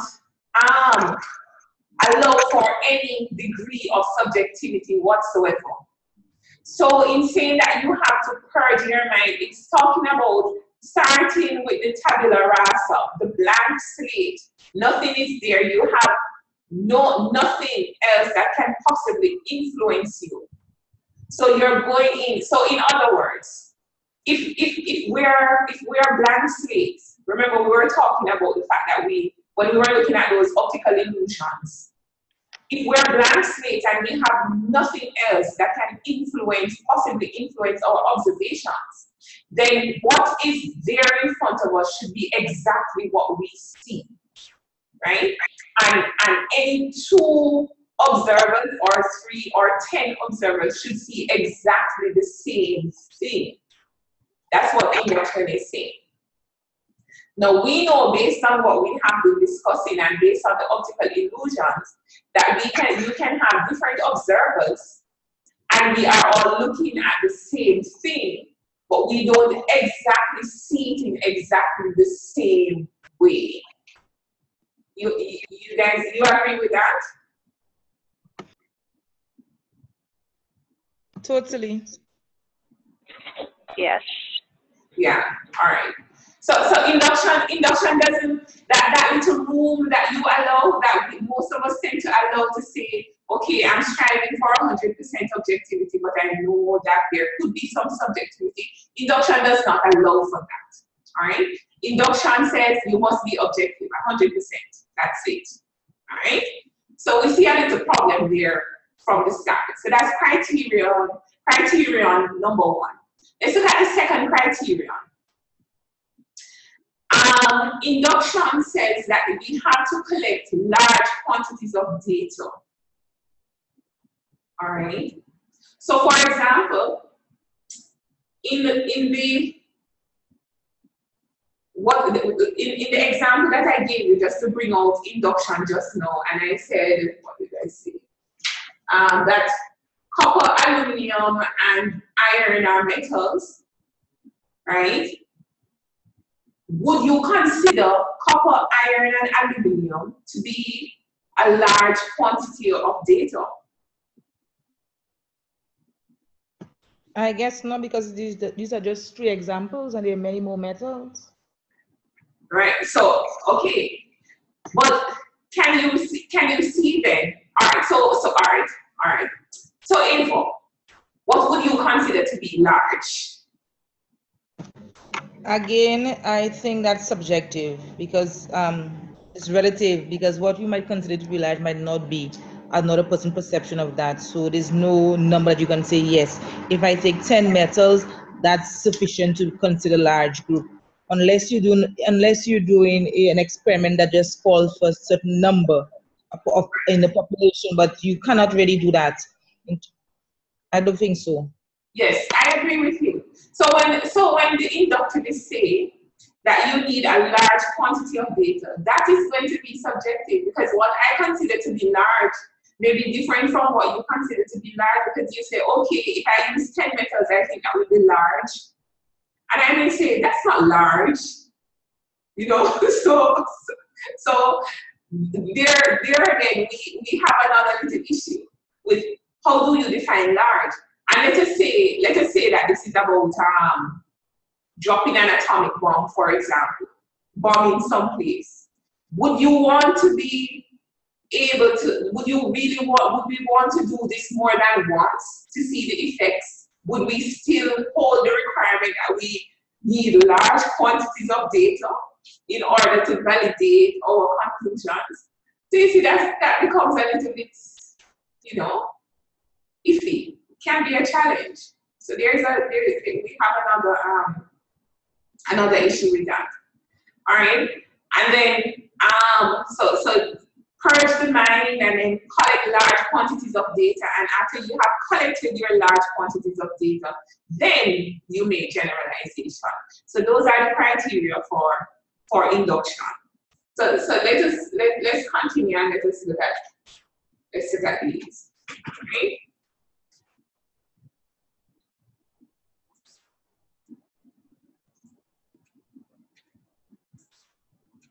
Oops.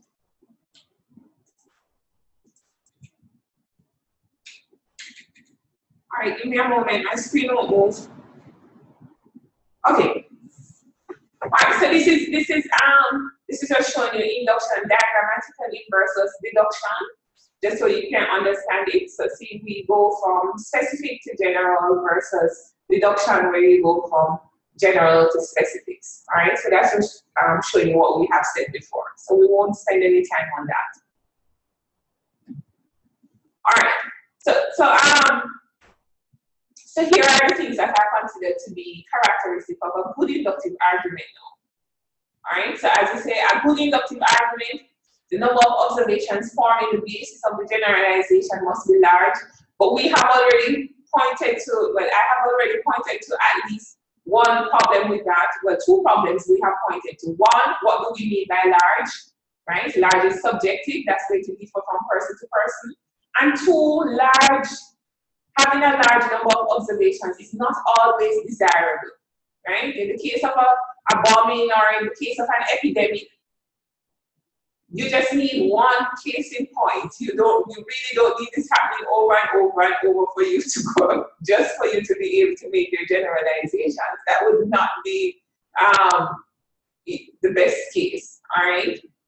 The observations, and this is tied into number one, the observations must be repeated under a wide variety of conditions. Again, that is not always possible. All right, and we can easily see that in the same, if you use the same case. All right, a nuclear disaster, an atomic bomb, anything like that that has really, really widespread and detrimental kind of effects, you wouldn't want that. And the other characteristic of your good inductive argument is that at the time there should be no observation that conflicts with your derived law, right? So there should be nothing that will invalidate your observation. So those are the key things, all right? Now, so let us look at some of the arguments against induction. So having that understanding of induction, let's look at some of the arguments against induction. First argument is the one we were just discussing. We can't really bear our minds, right?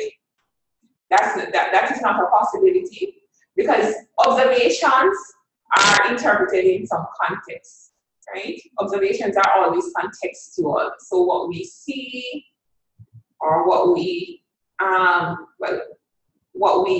acquire through our senses, those are based on context.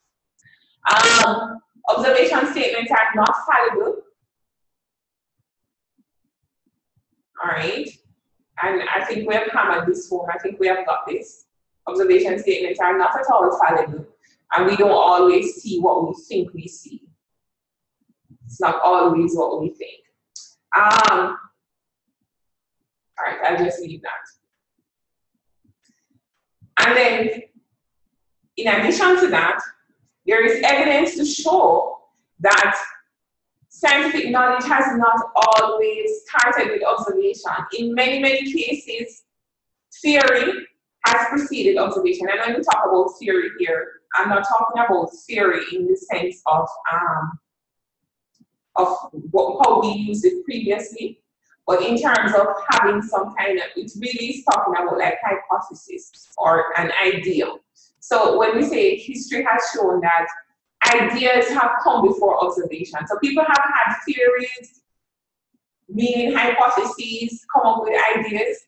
So when Rutherford thought about the atom, and he was like, you know, there's something in this atom, within the atom. I know there's something there, right? He didn't so that was his hypothesis, and then he went on to prove it. So the observation did not come first, and then he came to a conclusion. He basically kind of came up with had the conclusion, so to speak, at the front end, and then he went on to carry out the test. So the observations came afterwards. So the point is that the way that induction says that science proceeds from facts to theories is not necessarily true. Right? All right. Another argument is that induction neglects the role of math, right? Because you cannot apply induction to mathematics, it will fail, right? And therefore, if that is the case, then induction is essentially saying that mathematics is not important in science, and we know that that is absolutely not true.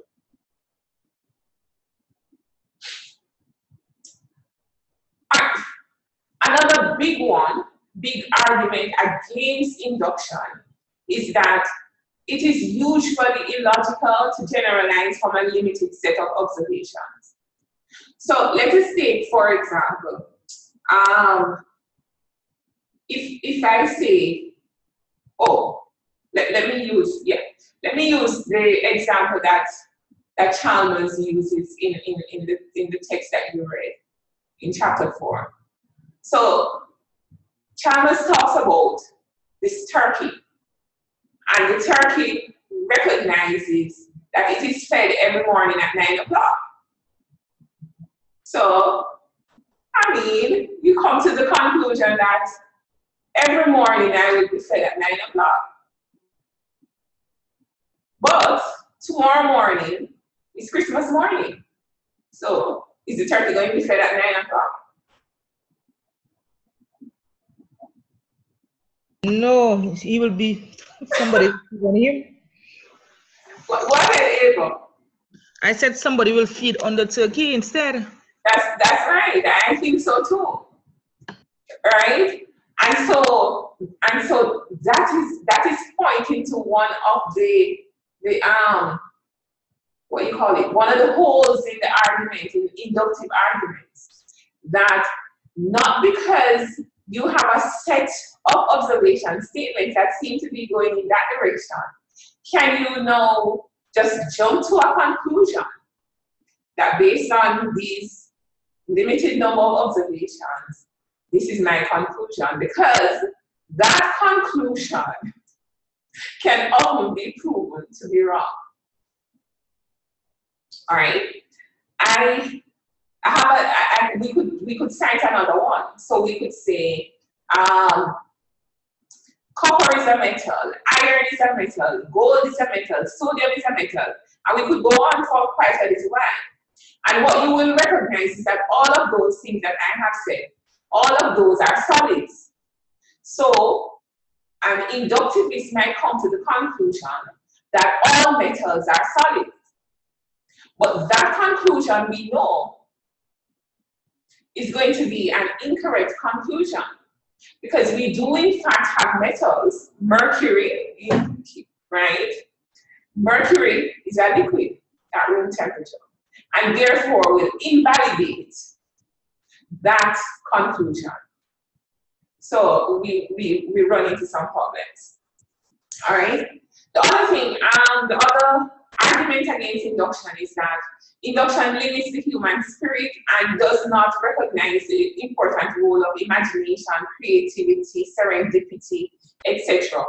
Because remember, as I said, one of the things that induction says has to be one of the criteria is that you have to be 100% objective. And when you're 100% objective, that does not incorporate your imagination, your creativity, does not recognize the role of serendipity, etc. in science. All right, so that's a short version for induction. All right, I'll give you a short version. So I'm going to give you 10 minutes again, because I'm going to give you an activity after this, something to read, really. So I'm giving you a short break. And so Samuel looking a little tired. So if you can take a little stretch and a little stroll and stretch your legs a little bit. All right, so 10 minutes and we're back to doing some more work. All right, and I'll take questions. You can think about questions that you might want to ask before we move on.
Hello again, everybody. Are we back?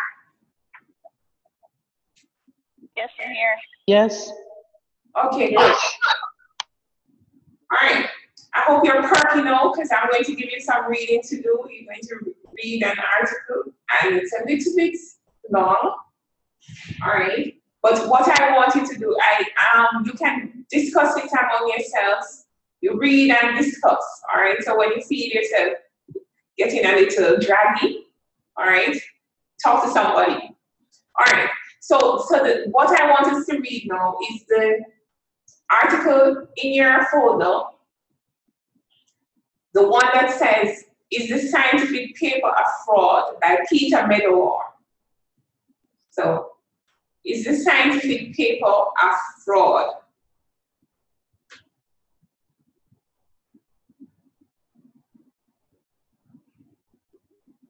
And as you, at different points, as you read it, I want you to ask yourself that question. So is it really a fraud? Do you agree with Meadows' viewpoint? And I also want you to pick out of the article or to highlight the major things, what you consider to be the major points, because we're going to have a discussion about it in a little while. So I'm giving you 20 minutes. I'm giving you sufficient time to read and to think about it and to highlight your important points to share in a discussion that we will have when you're finished. All right? So we're all working now. All right? We're working on that reading.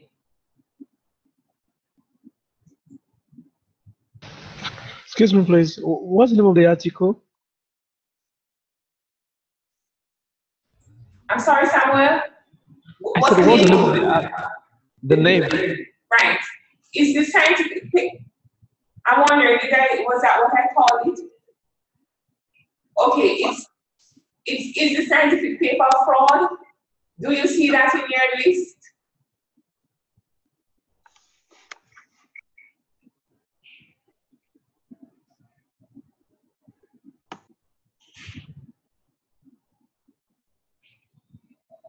Yeah? All right. It's the one, is the scientific paper fraudulent? Okay, thank you. Thank you. Thank you. Thanks, Sandro. All right, so everybody has it now? I'll look for it and I'll let you know.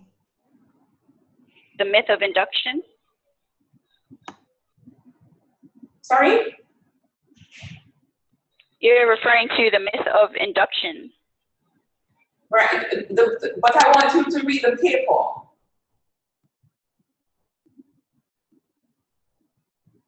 Have you found the paper? Have you seen the paper that I'm referring to? Oh, yes. Is the scientific paper fraudulent?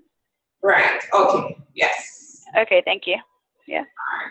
All right, so 20 minutes on the clock, remember, talk about it and come away with your main points that you want to share in the discussion, all right?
How are we on the reading?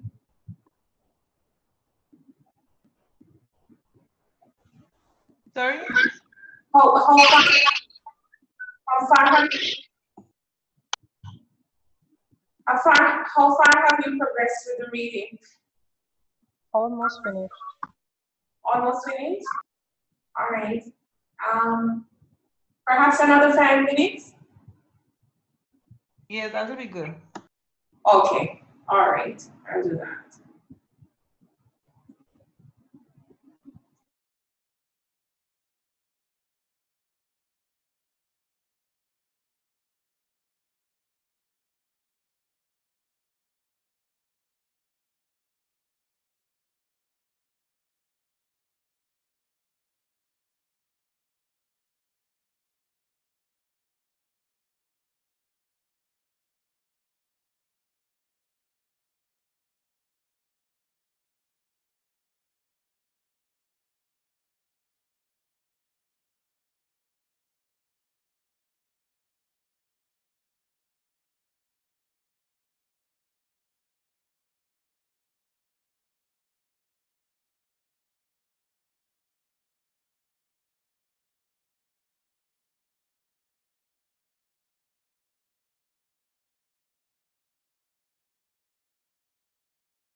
All right, folks.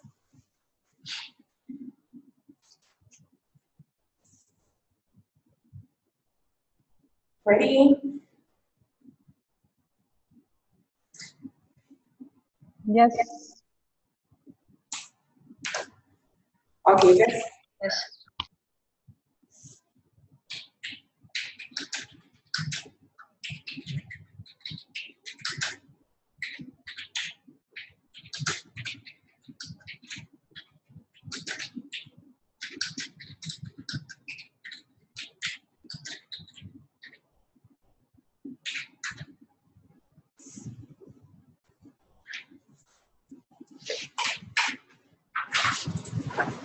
All right. So just before we start, just to give us a little background into that paper. I'm not sure if it's on it, but hi Ashley. I'm not sure if it's on it, but that paper was actually written in 1964, which is a long time ago, and it was written to be Peter Medawar, who is the author of the paper. He actually shared it on BBC, the British Broadcasting Corporation, which is on radio in England. And yeah, all right, I won't say any more now. But so the first thing I want to ask you is, what's the tone of the writer? Did you enjoy reading the paper? Was it interesting?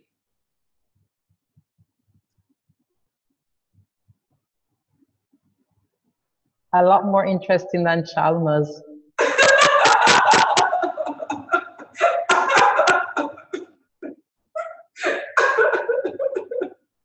Okay. And Samuel Dominica. Yes, Samuel.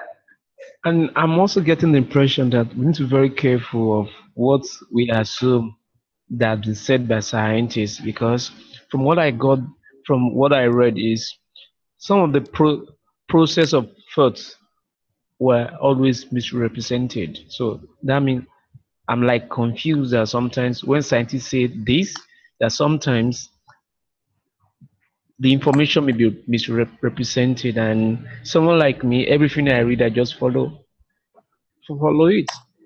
So it's not like I'm very careful what I follow, what I agree to. Okay, but I think that yeah, everything that we read is not necessarily authentic. So we have to be very careful, as you say. You have to be very careful about you have to read with a very skeptical mind, right? So while you're reading, you're asking, is this true? Where is the evidence? And as you're reading, you're actually looking for the article to provide you with some sort of evidence that, you know, what they're actually saying and the conclusions that they're actually coming to are in fact true. But I don't think one of the things that Medawar says up front, Samuel, he said that he wasn't talking about the facts of a paper to say scientists were misrepresenting the facts. So it's not so much the facts of the paper that he's looking at. So I think for the most part, what we read in journals and established books, we can pretty much take it as being, you know, solid and reliable information. And that Medawar is not really disputing that. I don't think so. Yeah, you guys. Yes. Can I ask a question? Yes. Did Samuel, did you say everything you read you follow? Did I hear that? Yes. Everything you read you follow? That's what you said? Yes, I said yes. Sorry? No, I said yes. Oh, okay. I just thought I heard wrong. Okay. No, because I think here in Dominica is whatever we in textbook. We just have to follow because we are not equipped enough to say, okay, let me verify this. So like, oh, you mean, oh, okay. You so mean like, in the textbook in terms of science? exactly, yes. We just follow what it says. So whether it is the process of thoughts or the hypothesis is just a mere guess. Since we cannot verify, we just have to follow what we are reading. I don't think I agree with that statement, but hey, you can go ahead because there are a number of factors that you have to. Oh, sorry, can I go? Yeah, There are a number of factors that I think that you would need to consider. I mean, I remember you saying that the textbook are outdated, and some of the facts you might know that have changed. You'll be current with information, so you don't just follow blindly. You would, as a practicing scientist, I would think that you will try to decide for what is right, what is correct, what might just be a myth, and you might be able to decipher also person's biases based on what you're reading. So I don't think you just follow because you be in terms of your target, the students will be misled, and then when a teacher says it, it's very, very difficult as a parent to correct that. So we have to really be very careful of just following like goats because we know better. So even in the textbook, we find mistakes, we find things that are not relevant. We know it doesn't work practically, so we just don't use that source. But back to the topic. Sorry. Yeah, well, I just before we get back to the topic, yeah, I agree with you, Ava. And Tamara, I understand in terms of I understand the constraints, some of the constraints that we may have in terms of not having sufficient resources. But I think that one of the good things about technology is the business of having the internet is that almost everything, if not everything that you need, you want to research on, you want to find out about, you can find it on the internet. So a lot of things that we might not even be able to do, like a lot of experiments, for example, you may be able to find on the net a virtual experiment, right? Or somebody might post a YouTube video. They have done it and they have a YouTube video that you can see, etc. So in terms of information, we live in the information age. In fact, I think we have information overload because there's so much information that we can't process it at the speed at which it is being, just produced. It's like mass production of information, so to speak. So really, there are all these different points at which we can cross-check. You can cross-check the information just to make sure that what you have is the most current and up-to-date information. And sometimes too, you have some students who are really going to test you because they are on the cutting edge, they keep up with what is happening. So you have to be on the cutting edge as well, to keep up with them so that, they'll say, but sir, you're not up to date, you don't know what's happening, So we have to kind of keep up with the information age and what's happening. All right, but yeah, so let's get to Peter Meadow. So I had asked you if you had enjoyed it, and Sandra said it was much better than Chalmers, much more enjoyable than Chalmers. I like both of them actually, but I like Meadow's tone. It's very nice and light, and it's easy to follow and easy to read.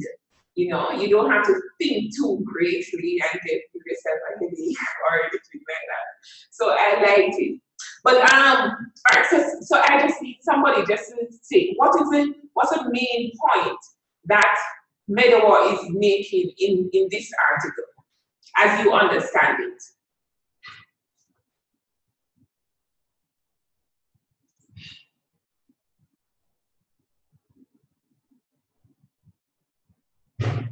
He's totally in disagreement with the outline of the scientific paper and how it makes scientific discovery look totally inductive, whereas he believes that in particularly in formulating hypotheses, you have to be imaginative, and the structure of the scientific paper should therefore bring this out.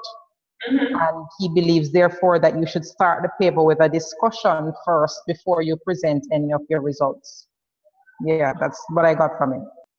All right, that's a good summary, Sandra. Thank you. Yeah. Yeah, Meadow was saying the way we write the scientific paper, when you read a journal article, that doesn't give you any insight into the real science. That's not the real science there, right? And he's saying that when you read these journal articles and stuff, they present science in a very orderly manner. It looks so ordered, and you move in a linear fashion from one step to the next step.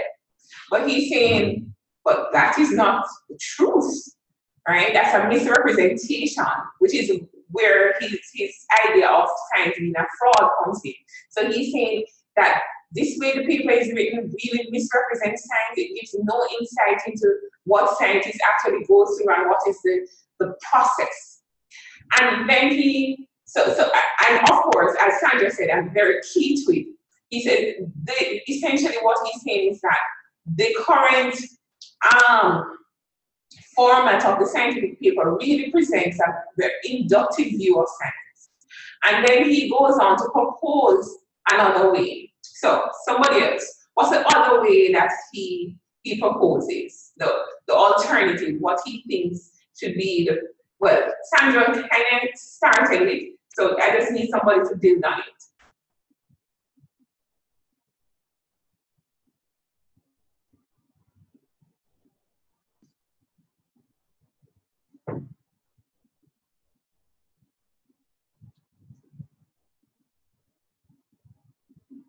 Are we there?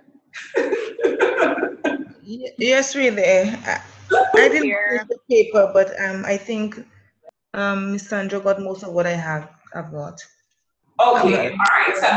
So what I do then, I just ask you, if anybody has anything else then to add to what Sandra has said. I guess that scientists do some deduction based on the hypothesis, because he's talking about the hypothetical deductive approach. Yeah, the hypothetical deductive is not deduction per se. It's actually bringing together of deductive logic with hypothetical logic, or the business of the hypothesis with deductive. We're going to look at that because that is the base of quantification. We look at it some more on Thursday. But yeah, but that is what he's saying. He's saying an alternative to induction is a hypothetical deductive approach. And essentially he's saying in that approach, we wouldn't go on with the charade of saying that we're going to start with the introduction, because that is not how real science progresses. But he's saying more often than not, we begin with conjectures, right, or hypotheses, and therefore he thinks that writing in that way would be a better representation. And so that is why he says, let us start with discussion, because in our minds, we kind of have a discussion with ourselves. This is how I think it's going to work. This is the reason I think it is going to work in this particular way, etc., etc. So he's saying we should turn the paper on its head, right? And start with the discussion first, and let the other things kind of fall in pretty much the way in which we actually carry out the process.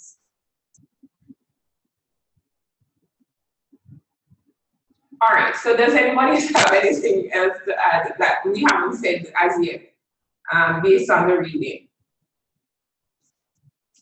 Before I ask you a question.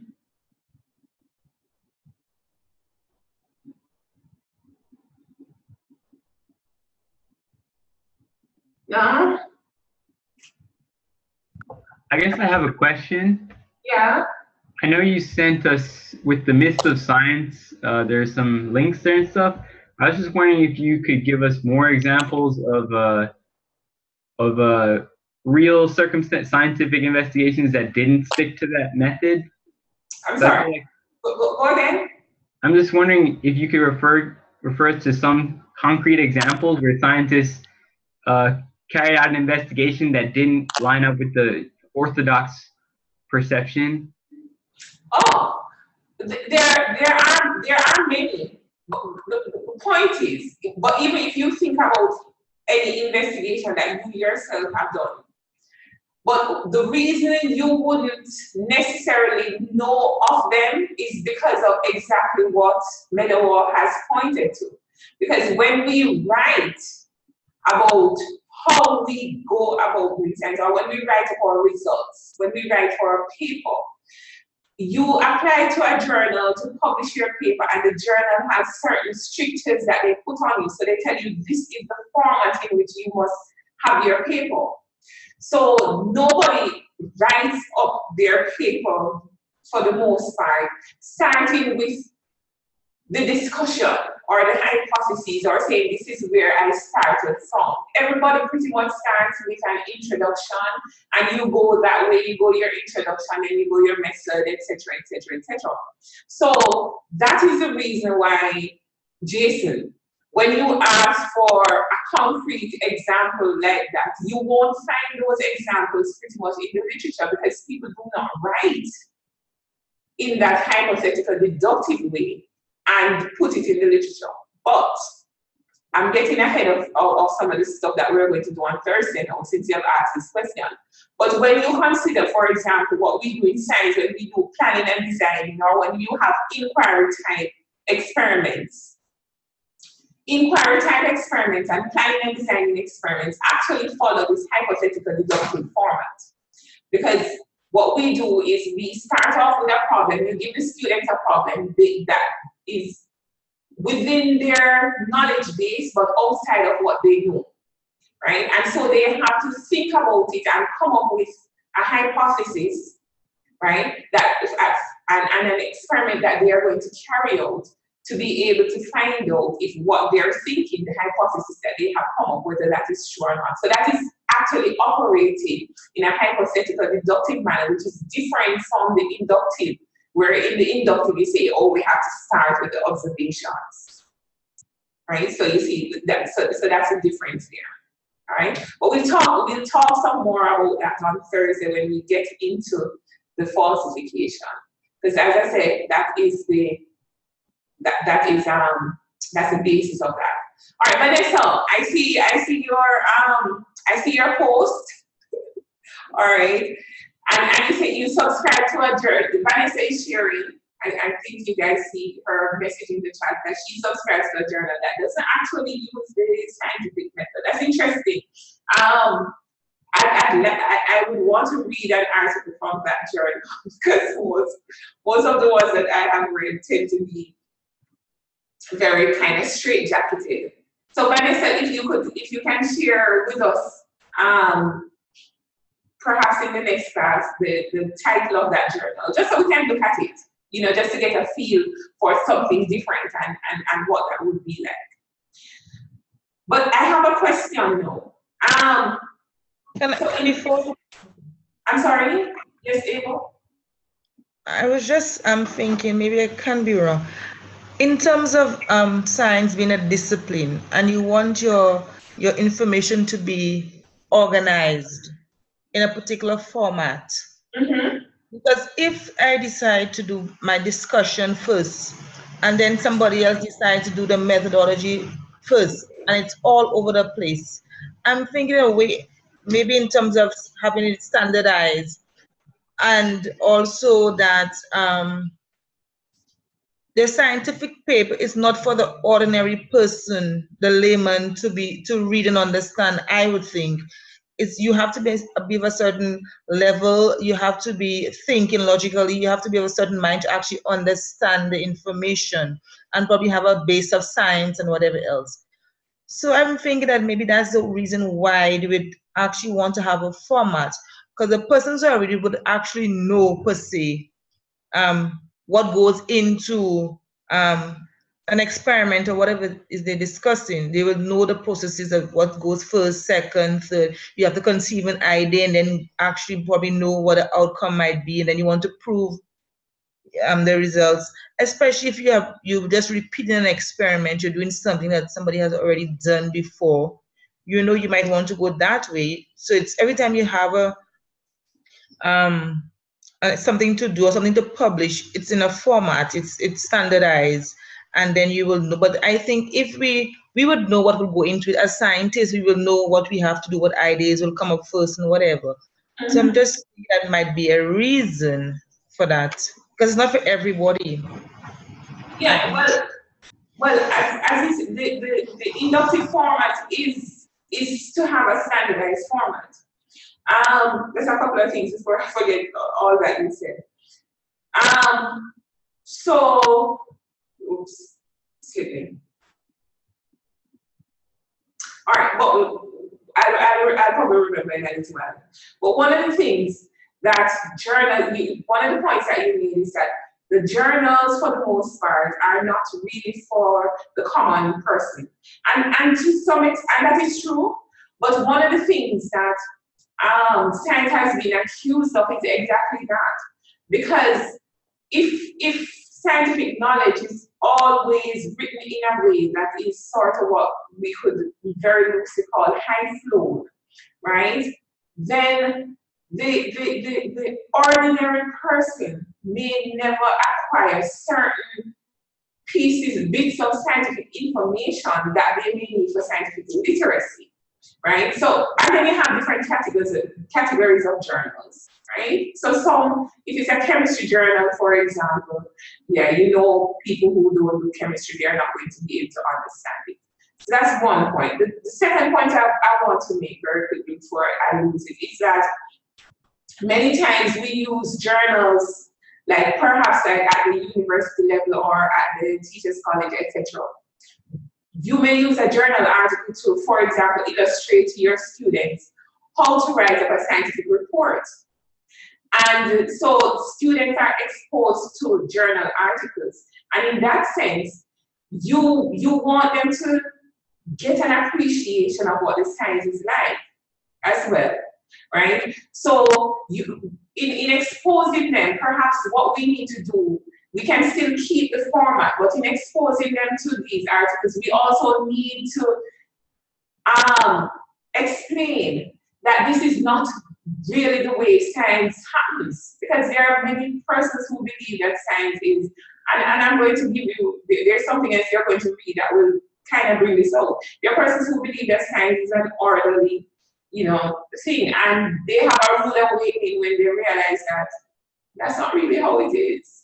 You have many people who go into, say, doing research, and they think everything is going to be just fine. You start here, you do your observations and carry out your experiments, and it's going to be you're just gonna sail through, and no appreciation for the myriad of problems that you're going to have, and how many times you're going to have to be turning back and starting at the beginning again, and spending nights and hours thinking, okay, what is making this happen, right? So it really is not that orderly process. So I understand what Meadow is saying, but at the same time, yes, I do understand that for ease of reading and so that everybody knows, what the format is, we can have a format, right? But I think he still has a very good point.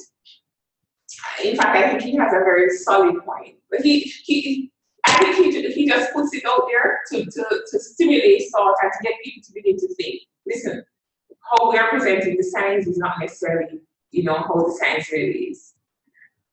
All right. So I have one more question before you all get too tired on me. So having thought about what Meadow has said, somebody's mic is open? Yes, I had a question before you went on. Okay. Yes, in the last full paragraph on the first page.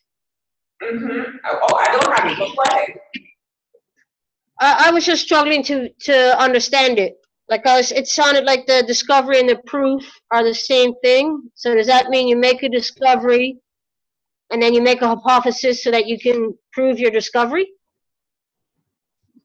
Okay, so do you make a discovery and then you? The paragraph reads to me as if someone makes a discovery and then they want to expand it, so they write up a hypothesis, and then to prove the hypothesis, they just describe the discovery. So if someone else, that'd be helpful.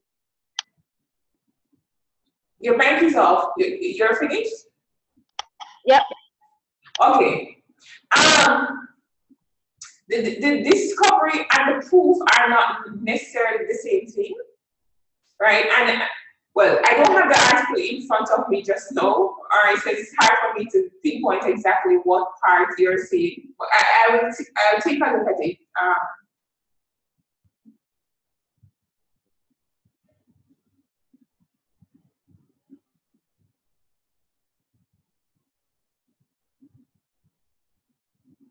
But we could look at it now, actually.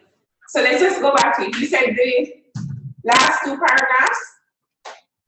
The last full paragraph. On the first page? Yes.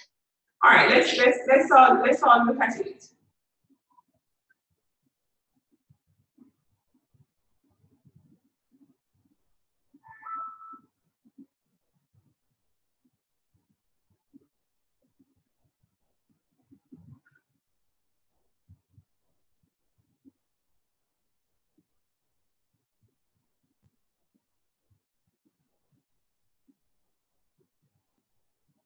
Oh.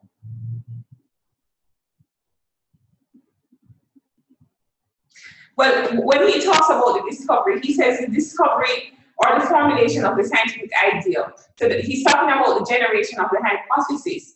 So he's saying the generation of the hypothesis and the proof of that hypothesis are two different things, which I think we can appreciate, right? But the point he was making, I think he was saying that Mills, who he referred to as one of the early inductivists, he was saying, is that Mills had mixed up hypothesis with proof. And they are two very distinct things, and distinct and separate. So I think that's the point he's making. He's not saying that they are the same. He's in fact saying that they are not the same, but he's saying that Mills, who is an inductivist, had made that error in thinking that they are the same. And he wanted to point that out as one of the flaws or the holes in the argument that had been put forward so far.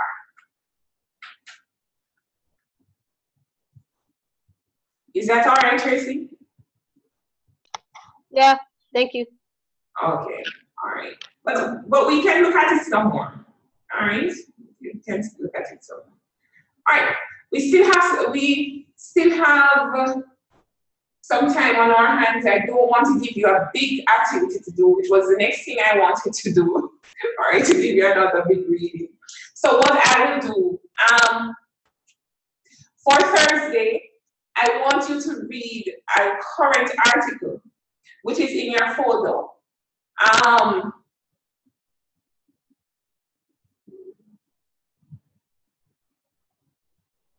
Finding the name of it so that it's easy for you. All right, it is the one that says Revisiting Scientific Paper. I want you to read that on Thursday, because what it does, it's actually like a follow-up to Meadowor's paper, but it's now a contemporary paper. All right, it's recently written, and so I want you to look at that and then to compare it with what we read about Meadowor, read in Meadowor's paper, and come to some sort of conclusions on that. But yes, now I remember the question I wanted to ask you. So I have a question for you now. In light of what Meadowor says about the scientific paper, do you think that the way that we write up our scientific experiments, do you think that that too would be a fraud? At least, do you think he would consider it a fraud? Yes, Samuel, yes. Yes, Samuel.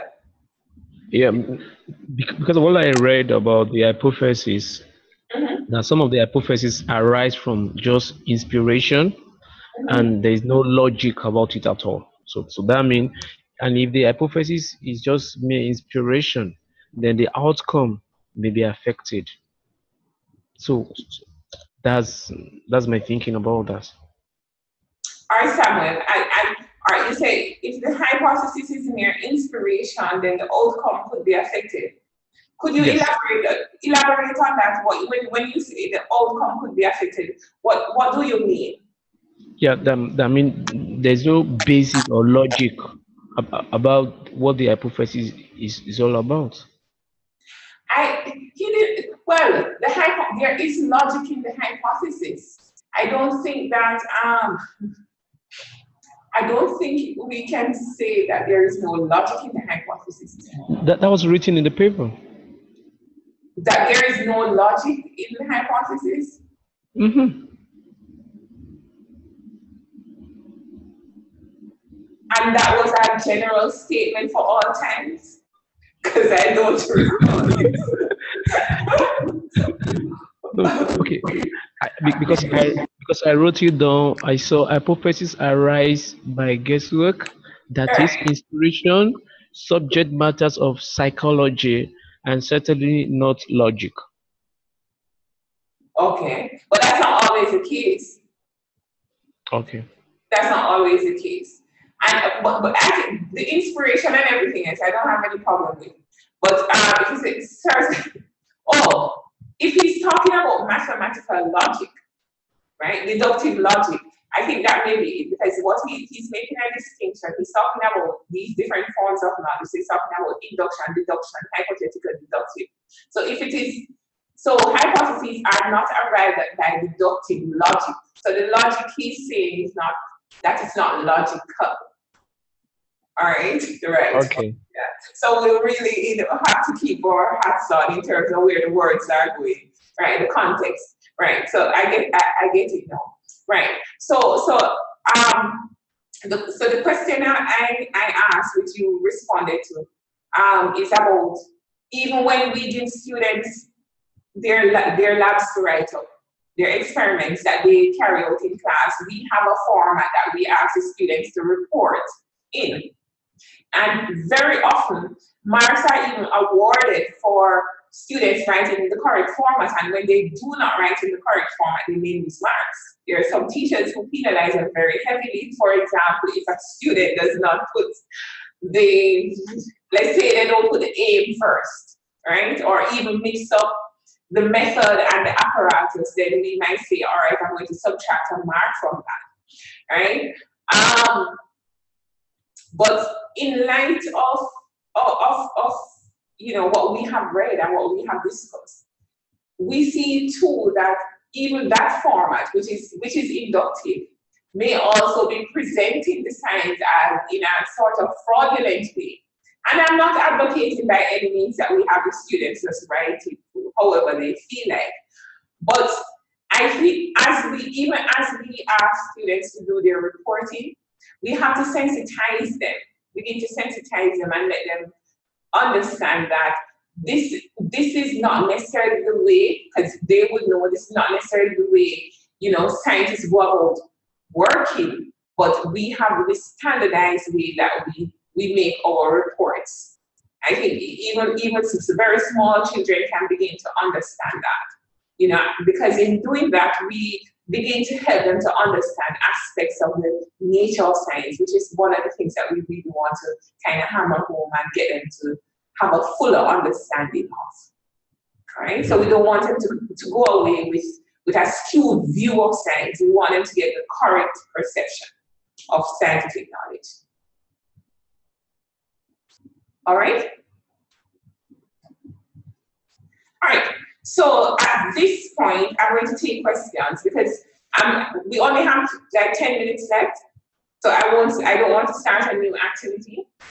I'm going to take questions that you have. So any questions from today or any questions on the assignment or any such thing. And then I'll just do a summary of what we did today and we'll cap it. Yes.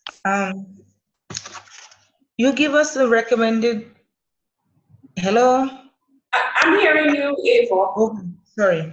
You give us the recommended text and reading, but I could not find physically one of these texts anywhere.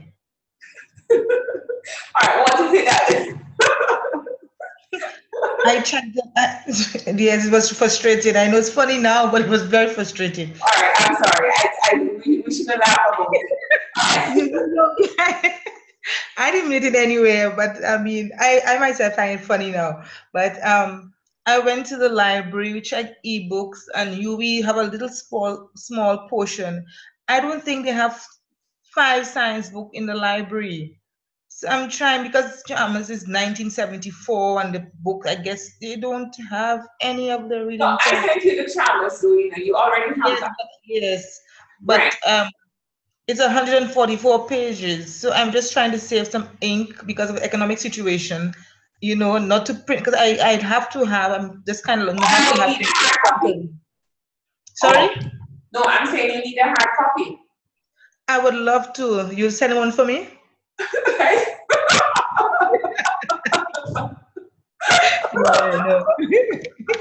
Yes, so I was just, I don't know, it's kind of a frustrating, especially things about the nature of science. You could not have, I mean, little bits in there, but not. So the readings are giving me a little bit of stress and anxiety. All right, so here's what I suggest. Because I don't know if you're able to access Mona Library or St. Augustine Library, etc. I don't know how it is set up, if it's set up for you to be able to go between libraries. But if you have difficulties like those, because I have most of the readings in some sort of form, right? So if you have a difficulty with a particular reading, if you send me an email and ask me to send it to you, even if I don't have a soft copy of it, I could do a scan and then send it to you. So if there's something in particular that you would like, you have searched and you can't find it, then send me a little note and then I will try to send it to you so that you can have it. Thank you very much. All right. All right. Any other issues? All right. Yeah. Yeah, I had a question. Yes, Jason. Well, it's kind of related to what I was saying before, where I thought he said about the things. I guess things are deduced from the hypothesis. Mm-hmm. I don't know if I completely understand that. And it was in the same paragraph that Samuel had brought up on this, I think it's the second page. What is it? Things being deduced from the hypothesis? You mean you're referring to what Meadowood calls the hypothetical deductive method?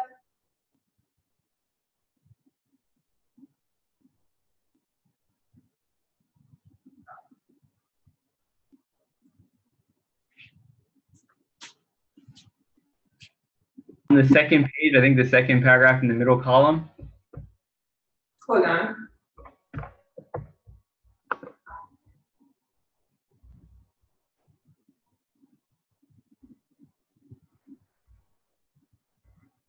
All right. Second page, second paragraph. Yeah, all right. The last sentence. I was just wondering if you could explain that more. That.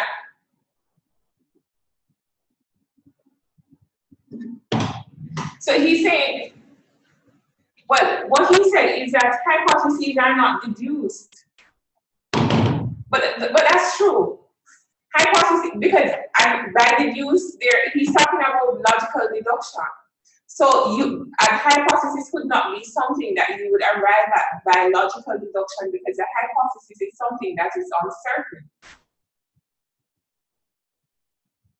Right? So you can't arrive at certainty from uncertainty. It is not possible. Right? So essentially he's just making it, well, yeah. That's essentially what he's saying. But then when you have a hypothesis and then you carry out the work, the experiment, you can then make deductions based on that. But you couldn't determine certainty from uncertainty. So that's just the point that he's making here. Okay. I was going to say, remember your first assignment is due on Friday, and I had said to you that I would let you know if I wanted you to upload it into the containers on OURVLE, or if you should just send it to me. Well, as it is, at this point, I still, as far as I'm aware, we still have no container on OURVLE. So So you just send it to me via email. Okay? All right. So let's if there are no more questions. Also, I kind of have another question which you might want to cover another time or maybe just by email, but I'm having a hard time with wrapping my mind around all these chapters and stuff. I mean, because like I have a hard time, I guess because of the way I've been taught and everything, that I just want to understand what part induction plays in science, if at all. Like, because I just... Okay, because one of the things that I had said, because I have a couple more activities in there where we actually are not finished with induction. And so one of the things that I want us, we should go away with a skewed view and think that induction is of no use. Absolutely. I want to actually highlight that induction is pretty much, for the most part, is the way we operate. We do operate a lot in science, and the way we go about deducing knowledge is by induction. So I want to draw in a few examples in the next class and just get you to see that even though, you know, we give induction, we have battled it so much and found so many flaws in the arguments that we still use it heavily in science, nevertheless. So when we come on Thursday, we'll talk a little bit more about induction, work through some cases, and we'll talk about falsification. And hopefully by the end of Thursday, we would have covered both induction and falsification and have a pretty firm grip on those two things. And so we can progress onwards. All right. Okay, thank you.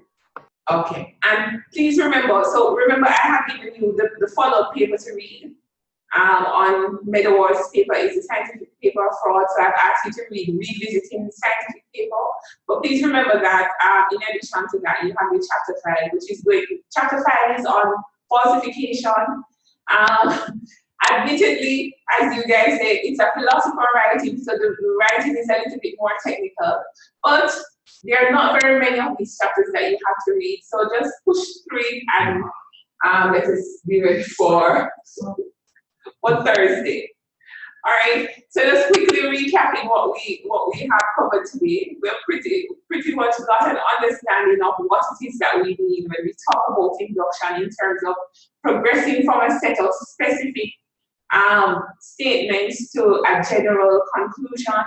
We have looked at many of the arguments that have been made against induction, right?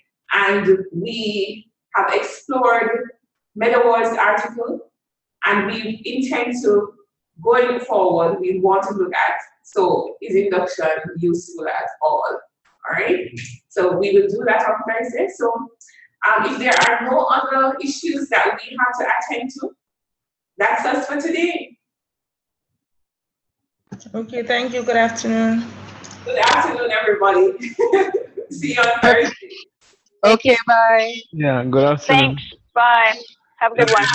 Yeah, have a good day. Yes, Jason. Bye. Bye-bye. All right. Bye, Vanessa. Take care. I hope you'll be much better.